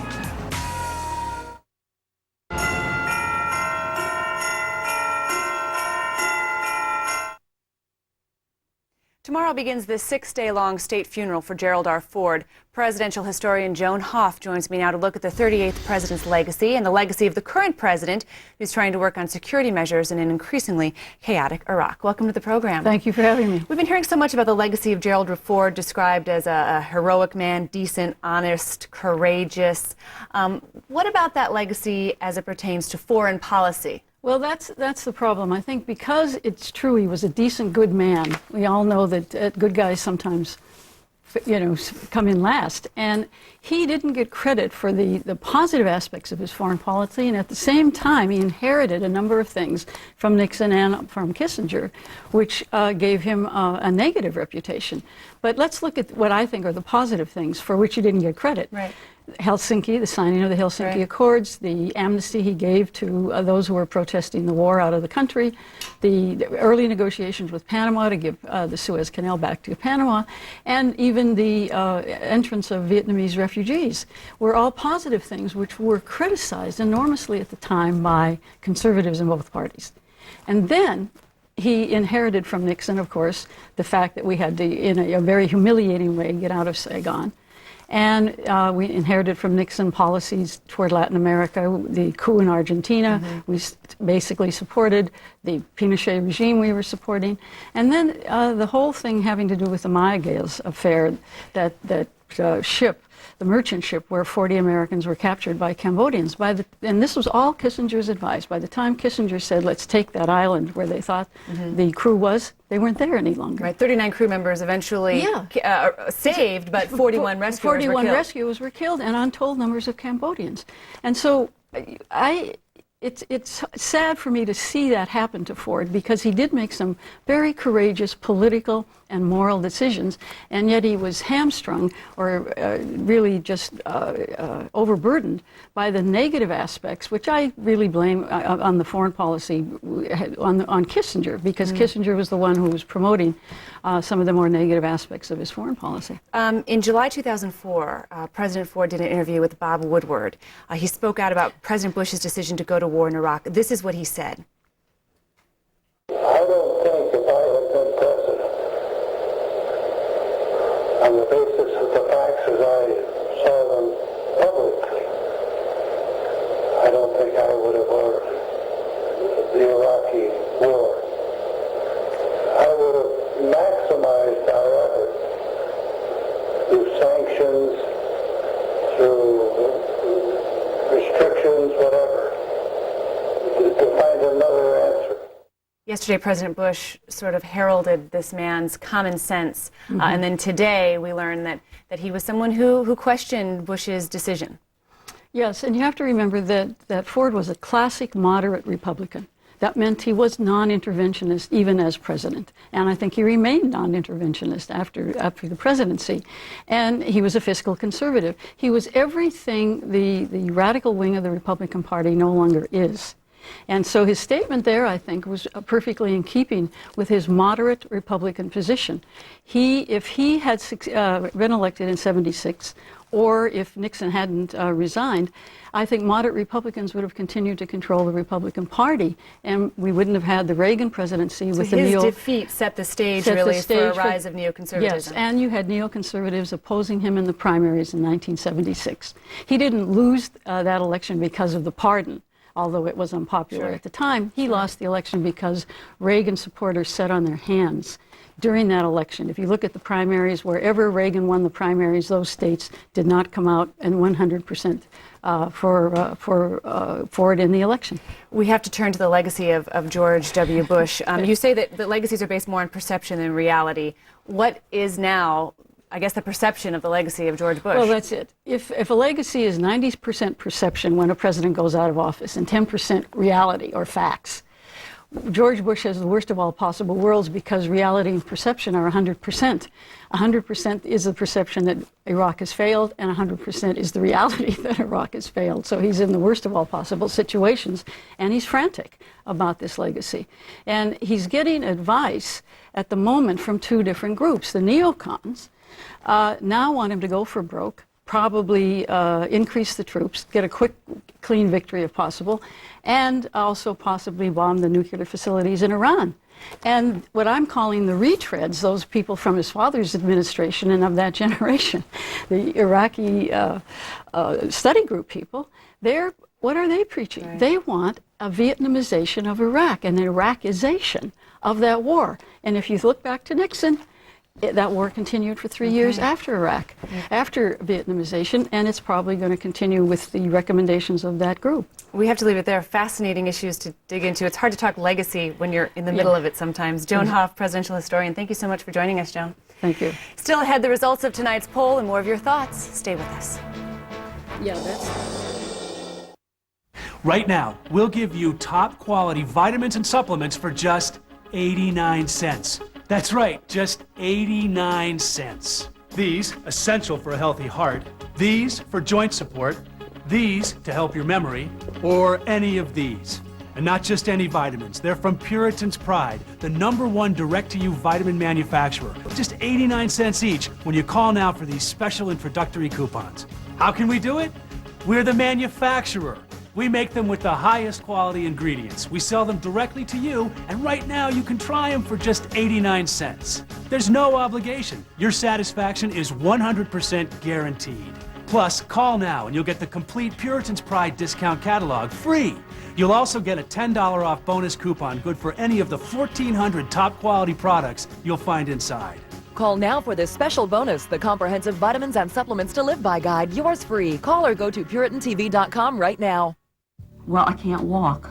I can walk, but not very far. I can't even stand anymore. And it gave me no freedom. If you or a loved one suffer from limited mobility, we have incredible news. Now you may qualify for your very own new Invacare power chair or scooter at little or no cost to you. Call Mobility Products Unlimited right now to begin your free pre-qualification process. Invacare's powered mobility products are comfortable, stylish, easy to maneuver, and go anywhere. And yes, you can get back out there too with Invacare. So pick up the phone and call Mobility Products right now, risk-free. Their friendly specialists handle all the paperwork and make it fast and easy to begin the pre-qualification process for your very own Invacare power chair or scooter. You could get yours within just days. There's no pressure, no obligation, no cost for the call, and your satisfaction is guaranteed. So call 1-800-306-5300. That's 1-800-306-5300. Friendly mobility specialists are standing by.